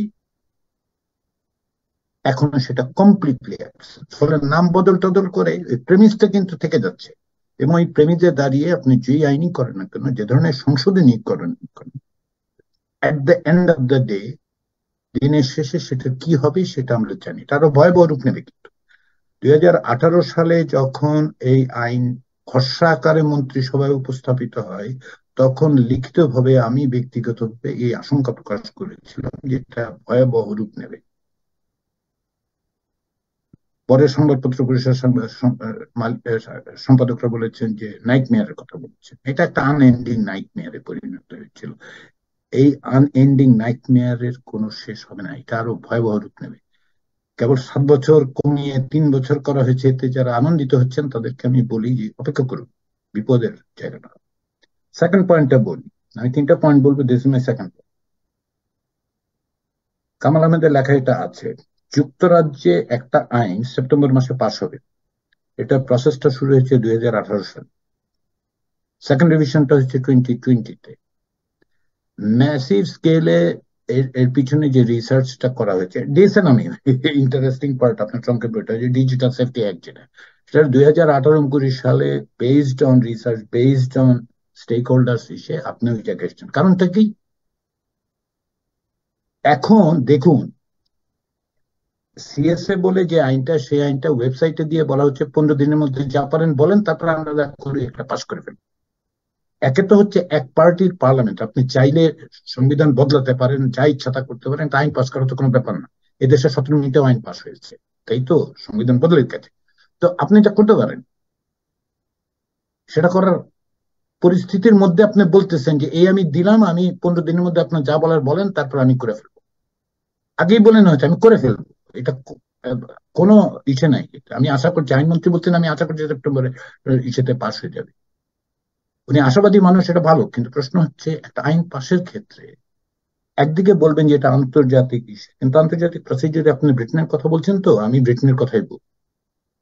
3 বছর লাগতেছে একটা আইন এতটা স্টেক হোল্ডারদের সাথে, এই জায়গায় স্টেক হোল্ডারদের কোনো ইস্যু নেই, কোন রকম ইনভলভমেন্ট নেই। Let me come to the third point. এত ঝামেলা হচ্ছে কেন, মানে ওয়াই অল দিস থিংস? এইখানেই হচ্ছে বাইরের সাথে তুলনা। আপনি একটা আইন তৈরি করছেন, বলছেন যে এটা দেশের বাইরের সাথে কনসিস্টেন্ট, এইরকমই হয়, হয় না। কারণটা আমি বলি, প্রত্যেকটা আইনের পিছনে একটা উদ্দেশ্য থাকে। এই যে আইনটা করা হয়েছিল, আপনি ধরুন 2013 সালের ঘটনা আমরা জানি, আইসিটি অ্যাক্টের ক্ষেত্রে সালে ডিএসএ করার ক্ষেত্রটা জানি, 2023 সালের ঘটনাটা। আইন মানে আমার ইন্টেন্ট, ইন্ডিভিজুয়াল সিটিজেন্স এর ইন্টেন্ট এর বেসিসে করছে, তাই এবার আমি ইন্টেন্টের প্রশ্নটা তুলি। তার ইন্টেন্টের প্রশ্নটা হচ্ছে গভর্নমেন্টের ইন্টেন্টটা কি, নির্বাচন আসলে এই অবস্থা একটা করে আইন করতে হয় কেন, এবং যেই নির্বাচনগুলো মানে প্রিসাইসলি মানে কমপ্লিটলি আপনার নন ইনক্লুসিভ, আনফেয়ার। এবং এখন কনস্টিটিউশনাল লয়ার্সরা তো বলছেন যে আসলে 15th অ্যামেন্ডমেন্ট যার বেসিসে 2014 সালে নির্বাচন হয়েছে সেটারও লিগাল ভ্যালিডিটি কোশ্চেনেবল, তাই না? তো এখন সরকারের হিসেবে 7,000 মামলা হয়েছে, পর তো আমরা দেখেছি 3টা মামলা হয়, 3টার বেশি, 21,000-এর মতো মামলা আছে। সেগুলোর কি হবে তার কোনো ব্যবস্থা নেই, যে বলা হচ্ছে এগুলো অব্যাহত থাকবে। এখন এই যে ইন্টেন্ট, এটা হচ্ছে পলিটিক্যাল ইন্টেন্ট। পলিটিক্যাল ইন্টেন্টটা তৈরি হয়েছে কেন? কারণ হচ্ছে আপনি একটা জবাবদিহিহীন ব্যবস্থার মধ্যে চলে গেছেন। এই যে জবাবদিহীন ব্যবস্থাটা তৈরি হয়েছে, এইটা হচ্ছে পলিটিক্যাল কোশ্চেন। এই পলিটিক্যাল কোশ্চেনটাকে অ্যাভয়েড করে আমরা আগাইতে পারবো না। সিএসএ প্রশ্ন, ডিএসএ প্রশ্ন আগাইতে পারবো। পলিটিক্যাল কোশ্চেনটা আপনাকে রেজ করতে হবে যে আসলে একটা আনরিপ্রেজেন্টেটিভ গভর্নমেন্ট, আনঅ্যাকাউন্টেবল সিস্টেম নাগরিকের অধিকারকে খর্ব করার যে আইন করছে সেটা সে করতে পারে কি পারে না। 6 মাস পরে নির্বাচন হবে, এটা এক একটা তো হচ্ছে ইন্টারন্যাশনাল কমিউনিটিকে আই ওয়াশ, এটা বোঝাই যায়। এটা বোঝার জন্য মানে খুব বেশি মানে ধারণা থাকার প্রয়োজন হয় বলে মনে হয় না। যেগুলির ব্যাপারে আপত্তি তোলা হয়েছে সেগুলিকে পাশ কাটিয়ে একটা নতুন নাম টাম দেওয়া হচ্ছে। কিন্তু তো বড় কথা হচ্ছে যে সত্যি সত্যি যদি একটা নির্বাচন হয়, একটা ইনক্লুসিভ ইলেকশন, একটা ইনক্লুসিভ একটা রিপ্রেজেন্টেটিভ গভর্নমেন্ট তৈরি হয়, হবে সেই সম্ভাবনা নাই। কিন্তু প্রশ্ন হচ্ছে যে হবে যে না সেটা আপনি আবার বলেও দিচ্ছেন, এখনই বলে দিচ্ছেন সেই ব্যবস্থা করা হচ্ছে। ফলে এই পলিটিক্যাল কোশ্চেনটা হচ্ছে, এইটা হচ্ছে ইন্টেন্ট, এটাই হচ্ছে পলিটিক্যাল কোশ্চেন। ফলে ডিএসএ থেকে সিএসএ তে যাওয়ার এই প্রসেস নিয়ে মানে এটা বলার কোনো কারণ নেই যে ইন্টারন্যাশনাল স্ট্যান্ডার্ডে পৌঁছাচ্ছি, এই আলোচনা আমি তার কোনো সিগনিফিকেন্স দেখি না, যেটা কামাল আহমেদের লেখায় খুব ক্লিয়ারলি আমাদেরকে কামাল বলতে পেরেছেন। সজিনা বেগম লিখেছেন যে ইনস্টিটিউশন গুলো, তার যে ইমপ্লিকেশনস গুলো কি, কিংবা আসিফ বিন আলী বলছেন যে দেখুন এটা আইন যেভাবে তৈরি হয়েছে, আইনটার দরকার কিছুর জন্য, আইনটা দরকার করার জন্য, আইনটা প্রোটেক্ট করছে না। জমির মামলায় গিয়ে প্রধানমন্ত্রীর নাম ব্যবহার করে পুরো জিনিসটাকে এমন জায়গায় নিয়ে যাওয়া হচ্ছে যে পুলিশের আর কিছু করার নেই। আবার পুলিশ যেখানে তার উদ্দেশ্য আছে সেটা কত ফিয়ার ফ্যাক্টর তৈরি করেছে, এটা এক্সটর্শনের মানে এলিমেন্টে পরিণত হয়েছে গত 4 বছরের বেশি সময় আমরা দেখতে পেয়েছি। এক্সটর্শনের এলিমেন্ট, আপনার বিরুদ্ধে ডিএসআর মামলা করে দেওয়া হবে এই ভয় দেখিয়ে টাকা পয়সা চাঁদা তোলার ঘটনা তো ঘটেছে। এখন এই সিএসএ তাড়াহুড়া করে করার মধ্যে যেই পলিটিক্যাল ইন্টেন্ট, সেটা কোশ্চেন না, সেটা কোশ্চেন করা খুব জরুরি। এবং সেটা থেকে বেরোবার পথ হচ্ছে আপনাকে একটা রিপ্রেজেন্টেটিভ ইনক্লুসিভ গভর্নমেন্টের জায়গা তৈরি করার জন্য। সেটা কিভাবে করা যাবে সেই প্রশ্নটা তুলুন। এবং এই মুহূর্তে যারা বলছেন যে আরো স্টেক হোল্ডারদের সাথে কথা বলে এই মুহূর্তে এটা করা যেতে পারে, আমি তার সঙ্গে একমত না। স্টেক হোল্ডারদের সাথে আলোচনার জন্য আরো দীর্ঘ সময় লাগবে, এবং তার চেয়ে বড় দরকার যেটা হবে যে অপেক্ষা করতে হবে, সেটা হচ্ছে এই পলিটিক্যাল প্রসেসের মধ্যে দিয়ে যদি একটা ইনক্লুসিভ রিপ্রেজেন্টেটিভ অ্যাকাউন্টেবল গভর্নমেন্ট তৈরি করা যায়, তারপরে তার রাইট আছে এটা করার। তার আগে আমি এই মুহূর্তে সেই রাইট আমি দেখতে পাই না। স্টপ দেয়ার, পরে প্রশ্ন থাকলে সেগুলো ধন্যবাদ প্রফেসর আলী রিয়াজ কিছু মৌলিক প্রশ্ন তুলবার জন্য। আমি এবারে বলবার জন্য অনুরোধ করবো ইংরেজি দৈনিক নিউজ সম্পাদক এবং এডিটর্স কাউন্সিলের ভাইস প্রেসিডেন্ট মিস্টার নুরুল কবিরকে। Mister Nurul Kabir. Thank you. শুনতে পাচ্ছেন আপনি? জি, আমরা শুনতে পাচ্ছি। প্রথমে সিজিএস কে ধন্যবাদ জানাই, এটা অসম্ভব গুরুত্বপূর্ণ একটা আলোচনার ব্যবস্থা করবার জন্য, এবং এই পর্যন্ত যারা বক্তব্য রেখেছেন খুবই এনলাইটেনিং বক্তব্য রেখেছেন। এটার মধ্য দিয়ে এই যে কুখ্যাত আইনটা নিয়ে আমরা কথা বলছি, সেই আইনের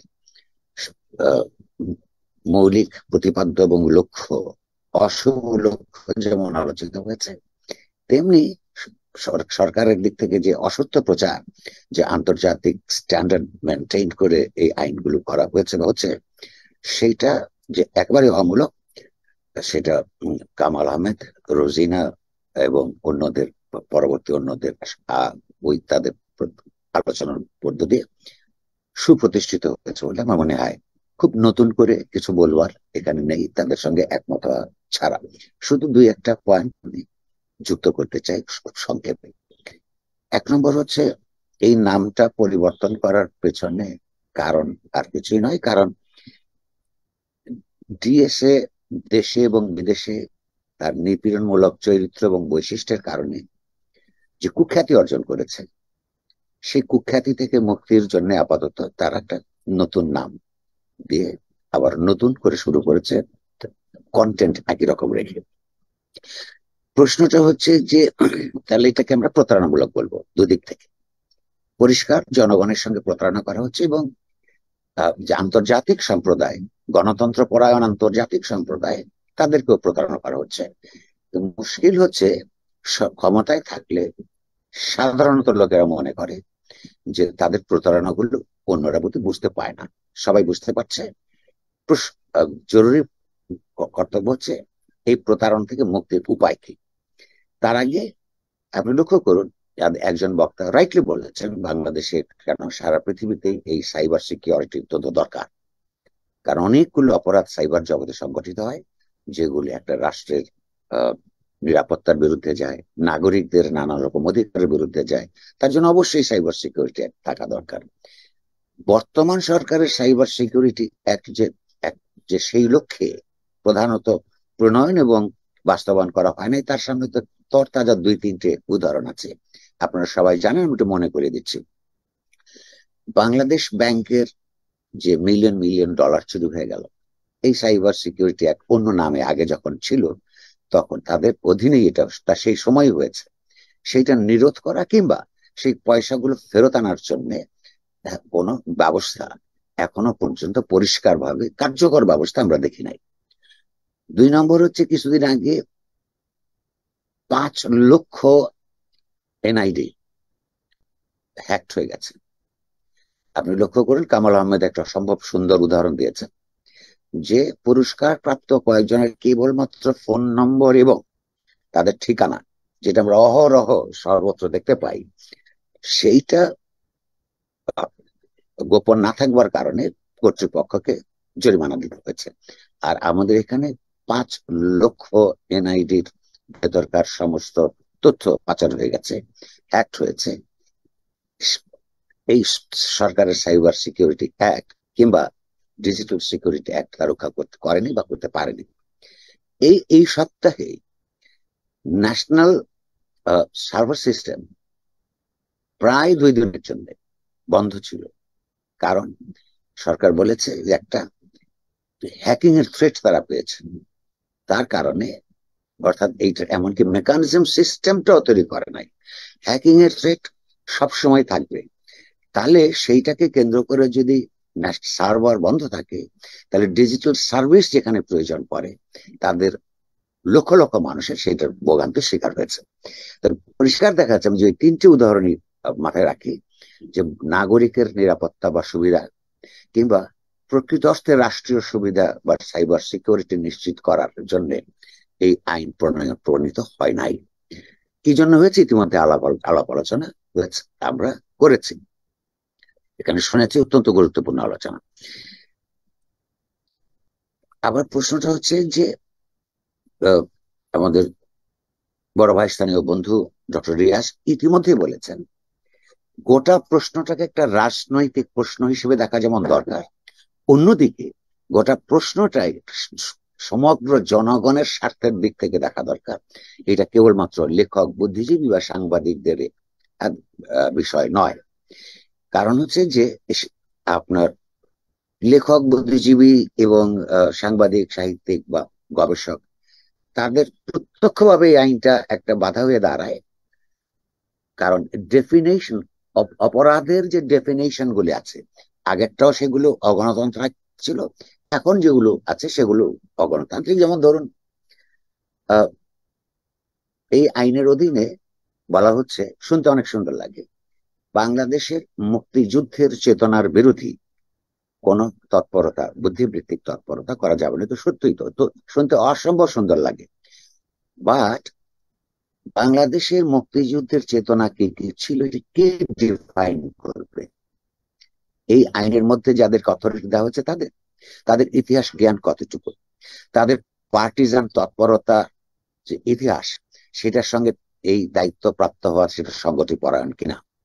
এবং এই প্রশ্নটা তুলতে গেলে ইতিহাস চর্চার প্রশ্নে একটা পার্টিজান ন্যারেটিভের বাইরে, অর্থাৎ ক্ষমতাসীনদের পার্টিজান ন্যারেটিভের বাইরে ইতিহাস আলোচনার পথ বন্ধ করা হয়েছে। অথচ একটা জাতি বা একটা জনগোষ্ঠী তার প্রকৃত ইতিহাস নিরন্তর গবেষণার মাধ্যমে নতুন নতুন তথ্য উপাত্ত এবং সেগুলো তত্ত্বায়ন ছাড়া সামনের দিকে এগোতে পারে না। এই ব্যাপারে খুব বিখ্যাত কথা হচ্ছে যে ইতিহাস কেন মানুষ চর্চা করে এবং কর্তৃপক্ষ কেন ইতিহাস চর্চাকে ভয় পায়। কারণ হচ্ছে ক্ষমতাসীনরা সবসময় বর্তমানে থেকে তার অতীত ইতিহাসকে নিয়ন্ত্রণ করতে চায়। তার অতীত ইতিহাসটাকে যদি হোয়াইট ওয়াশ করে দেওয়া যায়, তো অপকর্মের যা যা ইতিহাস আছে সেগুলো যদি হোয়াইট ওয়াশ করে দেওয়া যায়, এটার মধ্য দিয়ে বর্তমান নিয়ন্ত্রণ করতে তার সুবিধা হয়। আর বর্তমানকে সে যদি নিয়ন্ত্রণ করতে পারে, তার ভবিষ্যৎকে নিয়ন্ত্রণ করবার পথ উন্মুক্ত থাকে।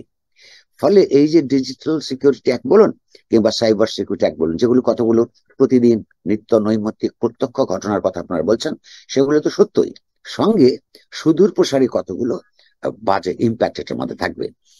আচ্ছা, এখন প্রশ্ন হচ্ছে যে তাহলে দুটো জিনিস করবার ব্যাপার। বাংলাদেশে সামগ্রিক গণতান্ত্রিক রাজনৈতিক প্রক্রিয়া, সমাজ এবং একই সঙ্গে সমাজ এবং রাষ্ট্রের গণতান্ত্রিক রূপান্তরের যে সংগ্রাম, সেই সংগ্রামের সঙ্গে এই ডিজিটাল সিকিউরিটি অ্যাক্ট বলুন কিংবা সাইবার সিকিউরিটি অ্যাক্ট বলুন, এগুলোকে তাড়িয়ে দেবার জন্য সংগ্রাম যেটা, এটাকে সম্পৃক্ত করতে হবে।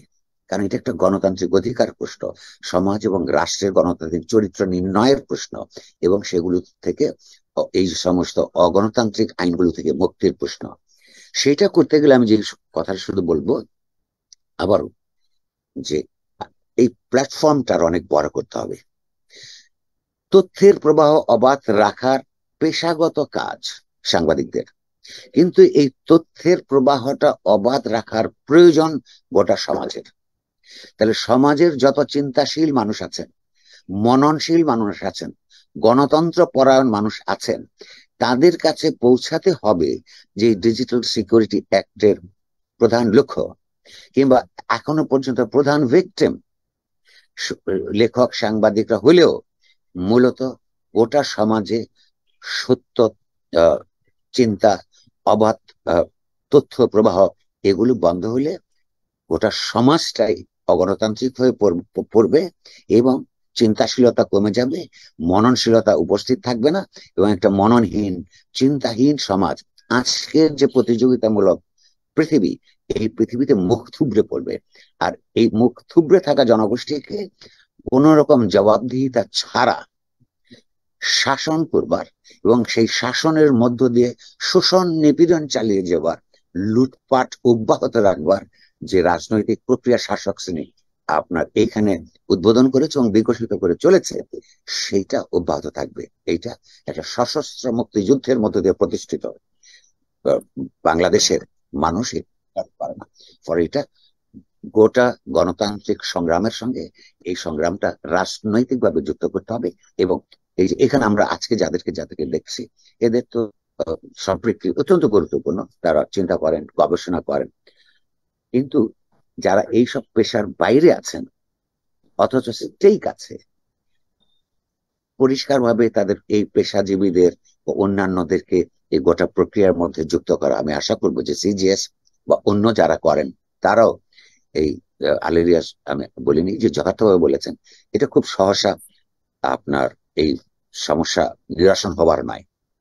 এবং এমনকি এই রেজিম যদি ক্ষমতা থেকে চলেও যায়, অন্য কোনো নতুন রেজিম যদি এখানে আসে, তারাও এই যে অপরাধমূলক ক্ষমতা এই আইনটা দিচ্ছে রাষ্ট্রকে, কোন একটা সরকারকে, এটা অব্যাহত রাখবে, এটা আমাদের অতীত ইতিহাস থেকে আমরা দেখেছি। জুল্লোর আপনি শুরু করবার আগে নিজেই বলেছেন। ফলে এটার জন্য আরো ব্যাপক প্রস্তুতি এবং ব্যাপক সংগ্রামের জন্য আরো মানুষকে, নানান পেশার মানুষকে সম্পৃক্ত করা প্রয়োজন হবে। আপনাদেরকে ধন্যবাদ। ধন্যবাদ মিস্টার নুরুল কবির। আমি এবারে আলোচনা করবার জন্য বলবো আর্টিকেল 19-এর দক্ষিণ এশিয়া এবং বাংলাদেশ বিষয়ক যে আঞ্চলিক পরিচালক মিস্টার ফারুক ফয়সালকে। আমরা জানি যে আর্টিকেল 19 একটি আন্তর্জাতিক সংগঠন এবং ডিজিটাল সিকিউরিটি অ্যাক্ট নিয়ে তারা শুরু থেকেই কাজ করছেন এবং সরকারের সঙ্গে কম বেশি যেটুকু যাদের সঙ্গে কনসালটেশন হয়েছে আর্টিকেল 19 তাদের মধ্যে যে অর্গানাইজেশন, সেসব সংগঠনের মধ্যে আমি মিস্টার ফারুক ফয়সালকে অনুরোধ করবো কথা বলবার জন্য। অনেক ধন্যবাদ। সেন্টার ফর গভর্নেন্স স্টাডিজকেও ধন্যবাদ, জিল্লুর ভাইকে ধন্যবাদ, এবং যারা আলোচনা করলেন আমি প্রত্যেকের কথা শুনলাম। আমার কথা খুব বেশি নয়, আমার কথা অধিকাংশ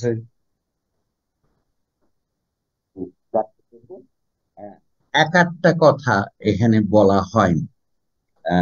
সেই কথাটা আমি নিয়ে আসতে চাই, কারণ এটা আমাদের দাবি, আর্টিকেল 19-এর দাবি।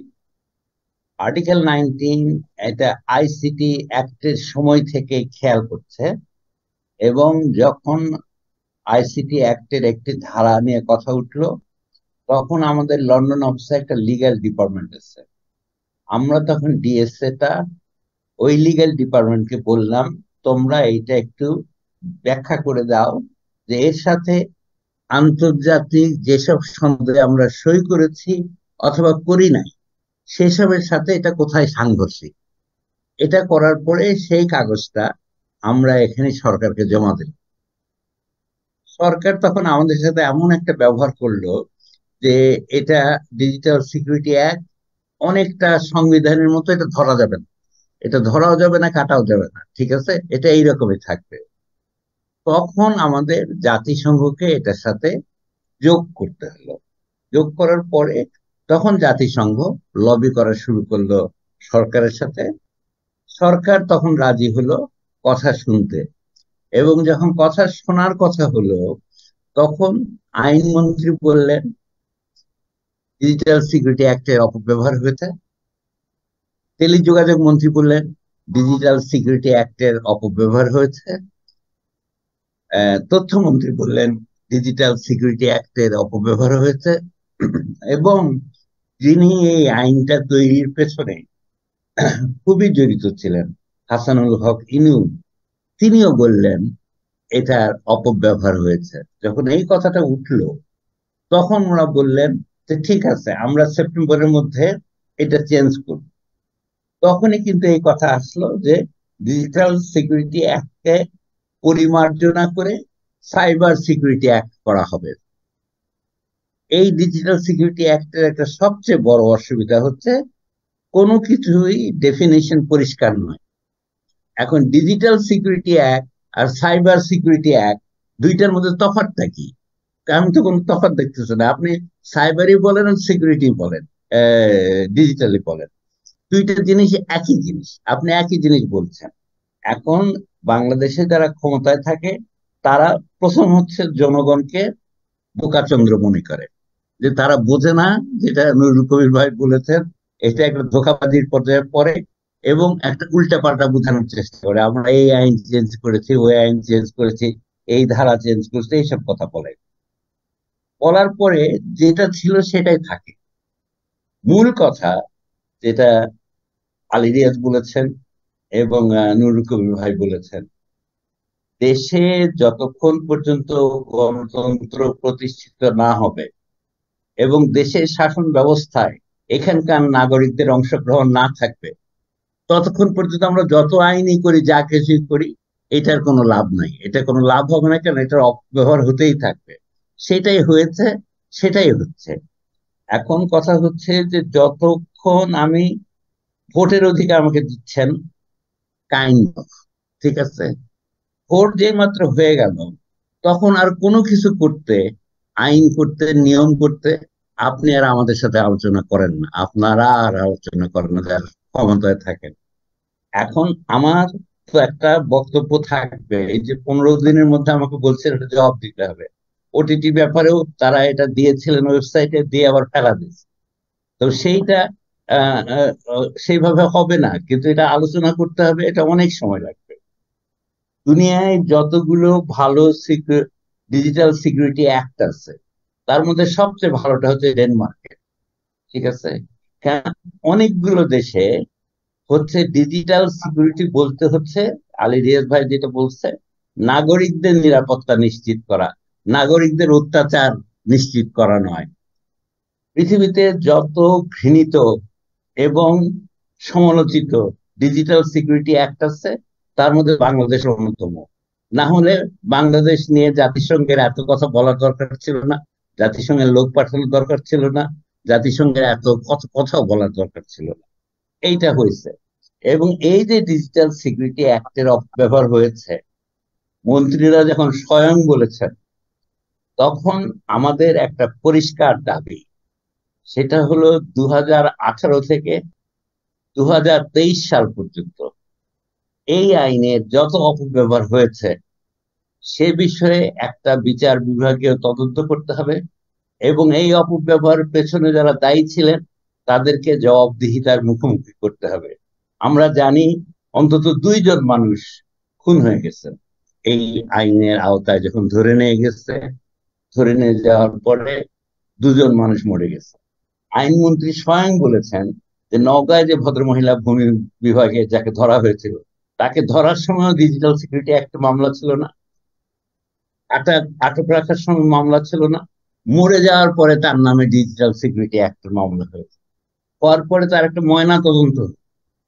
ময়নাতদন্তের ডাক্তার রিপোর্টে বললেন যে তার শরীরে, সে ভদ্রমহিলার শরীরে আঘাতের চিহ্ন পাওয়া গেছে, তবে এই আঘাত পুলিশের নয়। আচ্ছা, এখন কথা হচ্ছে একটা ডাক্তার কি করে বলবে এই আঘাত পুলিশের নাকি এটা কর্মচারীর, না এটা কার? তাহলে আমাদের এখানে সেলফ সেন্সরশিপ কোথায় গিয়ে পৌঁছাচ্ছে এইটা বোঝার দরকার। যাদেরই আপনি ধরে নিয়ে গেছেন তাদেরই রিমান্ডে আপনি মেরেছেন, ধরেছেন, অসুস্থ করে ফেলেছেন, গুম করেছেন, ঠিক আছে? তাহলে এগুলো সবগুলি অপরাধের মধ্যে পড়ে। এই অপরাধগুলিকে একটা বিচার বিভাগের তদন্তের মাধ্যমে সামনে আনতে হবে। আমি নতুন আইন, আপনি সাইবারই বলেন, ডিজিটাল বলেন, যা খুশি তাই বলেন, আগের যেটা আপনি মিসইউজ করছেন সেটার আগে হিসাব দেন, তারপরে বাকি অংশটা আমরা আলোচনা করব। এটা হচ্ছে আমাদের পরিষ্কার বক্তব্য। আর একটা কথা হলো যে সরকার নিজের নাগরিকের তথ্য সুরক্ষা দিতে পারে না। আমি 5 কোটি মানুষের আইডি চলে গেছে, 5 কোটি মানুষের আইডি চলে যায়নি, শুধু আমরা আমাদের এনআইডি রাখার জন্য বিদেশি কোম্পানি হায়ার করছি, আমরাই তো দিচ্ছি, অটোমেটিক চলে গেছে এখানে। তো এখন কথা হচ্ছে, বললেন আমাকে, পুলিশের সাবেক আইজি বললেন যে আমাদের এই সক্ষমতা নাই বলে আমাদের বিদেশের কাছে এটা দিতে হচ্ছে। তাহলে তো আপনি মুরগি যদি আপনি শেয়ালের কাছে রাখেন, তাহলে আপনি বলবেন আমার মুরগি রাখার ব্যবস্থা নাই, অতএব শেয়ালকে নিয়ে আসতে হচ্ছে আমাকে। তো তাহলে তো হলো না।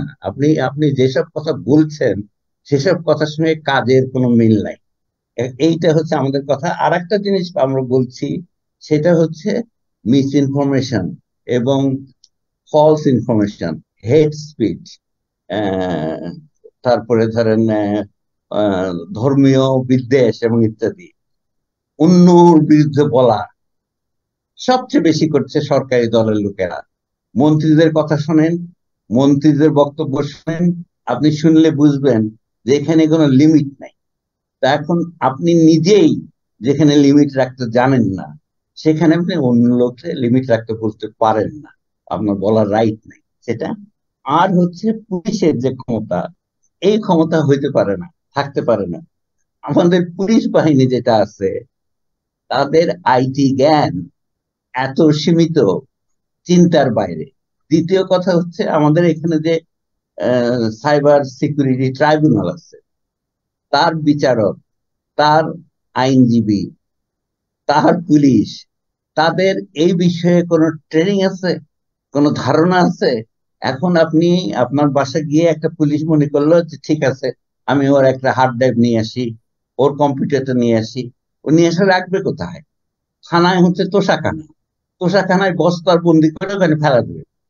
5 মাস পরে, 1 বছর পরে আপনি যখন ওটা খুঁজতে যাবেন, খুঁজতে গিয়ে যখন বার করলেন, তখন আপনি দেখেন এটা অলরেডি ড্যামেজ হয়ে গেছে, ভাইরাস ঢুকছে, এ হয়েছে সে হয়েছে, আপনি এটা প্রমাণ করতে পারবেন না। আপনি লোকদের ধরে আনছেন, লোকদের ধরে এনে আপনি বিচার করছেন না, আপনি আটকে রাখছেন। এটা একটা ভীতির সংস্কৃতি তৈরি করার জন্য, একটা সেলফ সেন্সরশিপ তৈরি করার জন্য এই আইনটা অপব্যবহার করা হয়েছে। এবং ভবিষ্যতে যে আইন হচ্ছে সেই আইনটারও অপব্যবহার হবে। কিন্তু এখানে একটা কথা মনে রাখতে হবে যে সরকারের দায়িত্ব হচ্ছে রাষ্ট্রের তত্ত্বাবধান করা। সরকারের দায়িত্ব, যতক্ষণ আপনি স্বৈরশাসক না হবেন ততক্ষণ পর্যন্ত আপনি আইন তৈরি করবেন মন্ত্রিসভায়, নিয়ে এসে বলবেন সেপ্টেম্বরের মধ্যে আমি পাস করে দেবো, তা তো হয় না। আপনাকে আলোচনা করতে হবে, লোকের সাথে কথা বলতে হবে, অন্যদের সাথে কথা বলতে হবে, প্রত্যেকের সাথে কথা বলতে হবে। খালি সাংবাদিকের সাথে কথা বললে হবে না, সম্পাদকের সাথে কথা বললে হবে না। নুরুল কবির ভাই বলছেন এটা সকল মানুষের দায় দায়িত্বের মধ্যে পড়ে, নিরাপত্তার মধ্যে পড়ে। তো এই জিনিসগুলা পরিষ্কার করতে হবে। এবং তরুণ যে ভোটাররা আসতেছেন, প্রথমবার ভোট দিবেন, এবারে প্রায় 5-6 কোটির মতো নতুন ভোটার হবে। এবং নারীরা এবং যারা মার্জিনালাইজ, যারা প্রান্তিক জনগোষ্ঠী, তাদের ভোট তারা যেন দেন। এবং ভোটের জন্য যাওয়ার ব্যবস্থা, সুরক্ষা যদি আমরা করতে পারি, এবং ভোটটা যদি সুষ্ঠু হয়, তার সম্ভাবনা নাই, যদি হয়, তাহলে হয়তো এই সমাজ ভবিষ্যতে একটুখানি বদলাতে পারে। আমাদের পক্ষ থেকে এইটাই হচ্ছে আমাদের স্ট্যান্ড পয়েন্ট, এইটাই হচ্ছে আমাদের বক্তব্য। ধন্যবাদ, ধন্যবাদ ফারুক ফয়সাল। আমি এবারে সাংবাদিক বন্ধুদের কাছে অনুরোধ করব, যদি তারা কোনো প্রশ্ন করতে চান কোনো বিশেষ অতিথিকে কিংবা যিনি মুখ্য আলোচক তার উদ্দেশ্যে, মেনশন করতে পারেন কাকে প্রশ্ন করছেন, যদি কোনো প্রশ্ন আপনাদের থাকে। জি, যিনি হাত তুলেছেন নিজের নাম এবং পরিচয় দিয়ে প্রশ্নটা করবেন। জিলুর ভাই, আমার একটু কথা ছিল, আমি জানি না আমাকে বলছেন কিনা, আমি কি একটু সংযুক্ত করতে পারি? আচ্ছা, আমার কথায় সময় স্বল্পতার জন্য আমি যদি একটি জিনিস উল্লেখ করতে পারিনি, তার মধ্যে একটা হচ্ছে যে আমরা দেখছি যে আইসিটি অ্যাক্টের ধারা 57 সহ যে কয়েকটা ধারা সংশোধন করে ডিজিটাল সিকিউরিটি অ্যাক্ট করা হলো, তারপরেও কিন্তু আইসিটি অ্যাক্টের মামলাগুলো এখনো চলমান। এরপর ডিজিটাল সিকিউরিটি অ্যাক্ট বাতিল করে সাইবার সিকিউরিটি অ্যাক্টের কথা বলা হচ্ছে, বাতিল না, বলা হচ্ছে সংশোধন, সংশোধন বা রহিত, আমি ওদের ডকুমেন্টে যাচ্ছি রহিত বলা আছে। তো বলা হচ্ছে সেই মামলাগুলো এখনো চলমান আছে। এখন নতুন আরেকটা আইন হয়ে গেছে, হয়তো সামনে আমরা দেখবো যে এটার অধীনে আবার নতুন করে মামলা হচ্ছে। এখন কথা হচ্ছে যে এই যে আইনগুলো বাতিল হচ্ছে এবং এরপরে মামলাগুলো চলমান থাকছে, এটার প্রতিকার কোথায়? মামলা বাতিল হতে আসলে ভুক্তভোগীরা কোনোভাবেই কোনো লাভবান হচ্ছেন না, বা এখনো এই ডিজিটাল সিকিউরিটি অ্যাক্টের অধীনে মামলা হতে পারে, যেহেতু পুরোপুরি ভাবে এটা সংসদে এখনো পাস হয় নাই। দ্বিতীয় ইস্যু হচ্ছে যে ফারুক ফয়সাল ভাই একটা ইম্পর্টেন্ট কথা বলে, যে ডিভাইসগুলো, যখন কোনো মামলা হচ্ছে ডিভাইসগুলো সিজ করা হচ্ছে, ডিভাইসগুলো থানায় রাখা হচ্ছে, অলরেডি পুলিশের কাছে সেই সবগুলো তথ্য অ্যাক্সেসিবল থাকছে, এবং আমরা দেখেছি যে পুলিশের কাছে থাকা ডিভাইস থেকে অনেক তথ্য কিন্তু ছড়িয়ে পড়েছে। এর ফলে নাগরিকের গোপনীয়তা লঙ্ঘিত হওয়ার সঙ্গে সঙ্গে সামাজিকভাবে তাকে তার ডিভাইসের নানা তথ্যের কারণে হেয় প্রতিপন্ন হতে হয়েছে। এটার প্রতিকার কি? এবং আরেকটা ব্যাপার হচ্ছে যে সরকার কি আসলে আইসিটি অ্যাক্টের মামলাটা বাতিল করার পরে, আইসিটি অ্যাক্ট এবং ডিজিটাল সিকিউরিটি অ্যাক্ট রহিত করার পরে এখন কি সরকার ক্ষতিপূরণ দেবে নাগরিকদেরকে, যারা ভুয়া মামলায় গ্রেপ্তার হয়েছিলেন, যাদের মামলাগুলো বাতিল হয়েছিল বা যে মামলাগুলো চলমান আছে কিন্তু আইনটাই বাতিল হয়ে গেছে? এখন কাজ হচ্ছে সরকারের উচিত, আমরা মনে করি যে সেই সব মামলাগুলো, যতগুলো মামলা আছে, এবং আমরা খাদিজার কথা খুব গুরুত্বপূর্ণভাবে বলতে পারি, প্রচন্ড অসুস্থ হয়ে সে 1 বছরের ওপর কারাগারে আছে। এখন এই মামলাগুলোর অধীনে যারা আছে সবাইকে জামিন দেয়া, সবগুলো মামলা এই আইনের অধীনে যেগুলো হয়েছে সবগুলো মামলা বাতিল করা, সবাইকে ক্ষতিপূরণ দেয়া, নাগরিকদের কাছে সরকারের ক্ষমা চাওয়া, এবং এই আইনগুলো ব্যবহার করে যেসব আইন শৃঙ্খলা রক্ষাকারী বাহিনী নাগরিকদেরকে হয়রানি করেছেন তাদেরকে বিদ্যমান আইনে এবং প্রয়োজনে ট্রাইব্যুনাল গঠন করে তাদের সাজা নিশ্চিত করা এবং তাদেরকে বিচারিক ব্যবস্থার মধ্যে আনা, এটুকু বলতে চাই। এবং আরো আমাদের বেশি বেশি নাগরিকদের অংশগ্রহণ দরকার, যাতে এই আইনটা আসলে পাশ হতে না পারে এই নিপীড়নমূলক ধারাগুলো সহ, এবং যা সরকার প্রস্তাব করেছে তা কিন্তু আগের আইনে রয়েছে। ফলে এটা নিয়ে প্রচুর আলাপ আলোচনা এবং কথাবার্তা দরকার আছে বলে মনে করি, এবং নাগরিক সমাজের তরফ থেকে সরকারকে প্রচুর রকম একটা চাপ দেওয়ার ব্যাপার আছে। ধন্যবাদ। ধন্যবাদ রোজিনা। পাস হওয়া না হওয়া তো ইচ্ছের ব্যাপার, কারণ চাইলেই পাস হয়ে যাবে এটি, কারণ বাধা দেবার তো আসলে কেউ নেই। আহ সাংবাদিক বন্ধুদের মধ্যে কেউ প্রশ্ন করবেন? যদি থাকে হ্যান্ড রেজ করতে পারেন। বা ইলুর ভাই, একটা কথা শুধু বলতে হবে রোজিনার জন্য, সেটা হলো আইসিটি অ্যাক্ট বাতিল হয়নি, কিন্তু আইসিটি অ্যাক্ট এখনো আছে, আছে, ওই ধারাটা ওখানে উঠে গেছে। 57 ধারাটা, হ্যাঁ, 57 আইসিটি ধারাটা আসলে জি 57 ধারাকে ছড়িয়ে ছিটিয়ে দ্বারা দেওয়া হয়েছে ডিজিটাল সিকিউরিটি। আইসিটি একটা অনলাইন ব্যবসার জন্য ব্যবহার করা হয়, তারপরে ডিজিটাল সিগনেচারের জন্য ব্যবহার করা হয়। আইসিটি একটা আছে এখন। ধন্যবাদ, ধন্যবাদ। অন্য কেউ প্লিজ। জিলুর ভাই, আমার কাছে একটা প্রশ্ন আসছে অনলাইনে, আমি কি প্রশ্নটার উত্তর করতে পারি? আচ্ছা, আমি কমেন্ট থ্রেডস যখন ফলো করছিলাম ওখানে দেখলাম যে রেজাউল রহমান লেলিন উনি একটা প্রশ্ন করেছেন। প্রথমটা হচ্ছে মন্তব্য, দ্বিতীয়টা প্রশ্ন। আমি একটু পড়ছি। উনি বলছেন যে কালো আইন বলে কিছু নাই। আহ সম্ভবত উনি আমার কোনো একটা কথা পিক আপ করেছেন। সেকেন্ড যেটা, তার প্রশ্নটা হচ্ছে সাংবাদিকরা কি নাগরিক না? এবং যদি মানে এমন অদ্ভুত আবদার কেন যে তাদের বিশেষ নাগরিক মর্যাদা দিতে হবে? আমি যদি একটু রিভিজিট করি, আমার কথার একটা পর্যায়ে একদম লাস্ট প্রস্তাবনা বলেছিলাম যে সাংবাদিকদের ক্ষেত্রে এই আইনের প্রয়োগের ক্ষেত্রে একটা বিশেষ অ্যারেঞ্জমেন্টের দরকার। আমি এই প্রশ্নটার উত্তর দিতে গিয়ে বলবো যে সিজিএস এর একটা স্টাডি সেটা কিন্তু দেখাচ্ছে যে এই আইনের জাস্ট ক্লারিফিকেশন, আপনি কি মানে ফেসবুক থেকে দেখছেন কমেন্টটা? হ্যাঁ হ্যাঁ, এটা অ্যাকচুয়ালি ওকে, যেখানে ঠিক লাইভটা আছে, হয়েছে আপনাদের ওকে, ওখানে হ্যাঁ বুঝতে পারছি। Thank you, thank you, thank you, please thank you. Carry on. So মূল ব্যাপারটা হচ্ছে যে সিজিএস এর একটা স্টাডিতে স্পষ্টভাবে এসছে যে এই আইনের ফলে সবথেকে ভুক্তভোগী গ্রুপ হচ্ছে রাজনীতিবিদ, এবং সাংবাদিকরাও একটা বড় ভুক্তভোগী গ্রুপ। তো আমি যে প্রস্তাবনাটার কথা বলছিলাম সেটা হচ্ছে যে যেহেতু ডিজিটাল সিকিউরিটি অ্যাক্ট লাগবে কোনো না কোনো একটা সময়, সে যে ফর্মেই আসুক, সেইখানে এটা মেক শিওর করতে হবে যে আইনে পুলিশের হাতে ক্ষমতা না, আইনে বিচার বিভাগের হাতে জায়গাটা, মানে পুলিশ ডিসিশন মেকিং এর জায়গায় থাকবে না, আদালতের জায়গাটা থাকবে হচ্ছে ডিসিশন মেকিং এর, এবং সেটা সকল নাগরিকের ক্ষেত্রে অ্যাপ্লিকেবল। প্রথমত মানে এটা সকল সিটিজেনকে কাভার করে। এবং সাংবাদিকদের ক্ষেত্রে যেটা বলা হয়েছে, যেহেতু সাংবাদিকরা তাদের প্রফেশনের কারণে রিস্কে থাকেন, অর্থাৎ আমি গতদিন যেদিন ফারুক ভাইয়ের সাথে আমি আপনার একটা টক শোতে ছিলাম, সেদিন বলছিলাম যে এক পীর সাহেব আর টিভির এক সাংবাদিকের বিরুদ্ধে মামলা করে বসেছে, কারণ সেই পীর সাহেবের বিরুদ্ধে রিপোর্ট করা হয়েছে। এবং পরে গিয়ে দেখলাম যে সেই পীর সাহেব অ্যাকচুয়ালি গত 2 বছরে 10টা মামলা করেছে ডিজিটাল সিকিউরিটি অ্যাক্টে 10 জন সাংবাদিকের বিরুদ্ধে। তো এই যে এইরকম যখন ক্ষেত্রগুলো হচ্ছে, অর্থাৎ পার্টিকুলারলি কোনো বিশেষ প্রফেশনের মানুষকে টার্গেট করে আইনকে যখন ব্যবহার করা হয়, তখন সেখানে একটা মেকানিজম থাকতে হবে যে চাইলেই আপনি জাস্ট মামলাতে যাবেন। তো একটা হচ্ছে যে সাধারণ নাগরিকের জন্য পুলিশের ক্ষমতা না, মূল ক্ষমতাটা হচ্ছে বিচার বিভাগের হাতে, তাদের ডিসিশনের জায়গায় থাকতে হবে, একটা চেক এন্ড ব্যালেন্স থাকতে হবে ব্যাপারটা। সাংবাদিকদের ক্ষেত্রে এই বিশেষ অ্যারেঞ্জমেন্টটা দরকার, কারণ হচ্ছে প্রফেশনের কারণে তারা অনেক বেশি সেইটের মধ্যে থাকেন। এর অর্থ এই না যে সাংবাদিকরা স্পেশাল নাগরিকের সুবিধা পাচ্ছেন, সাংবাদিকরা স্পেশাল রিস্ক ফেস করেন। ধন্যবাদ। আমি হাত দেখতে পাচ্ছি, কেউ প্রশ্ন করতে চান? কি একটা কথা ছোট, জি মিস্টার নুরুল। এই আমাদের অধ্যাপক সাহেব এই মাত্র একটা প্রশ্নের উত্তর দিয়েছেন, যেই জায়গাটা এসেছিল তিনি বলেছেন আর একটা কালো আইন লিখেছেন। যিনি মন্তব্য করেছেন তিনি লিখেছেন যে কালো আইন বলে কিছু নেই। ভদ্রলোকের সঙ্গে একমত। আইন, এই যে কালো খারাপ আইন বলতে অর্থাৎ নিবর্তনমূলক, নিপীড়নমূলক, এই যে আমাদের এই অঞ্চলে দক্ষিণ এশিয়ায় বিশেষত কালো আইন বলা হয়, এটা একটা উপনিবেশবাদী বর্ণবাদী কথা।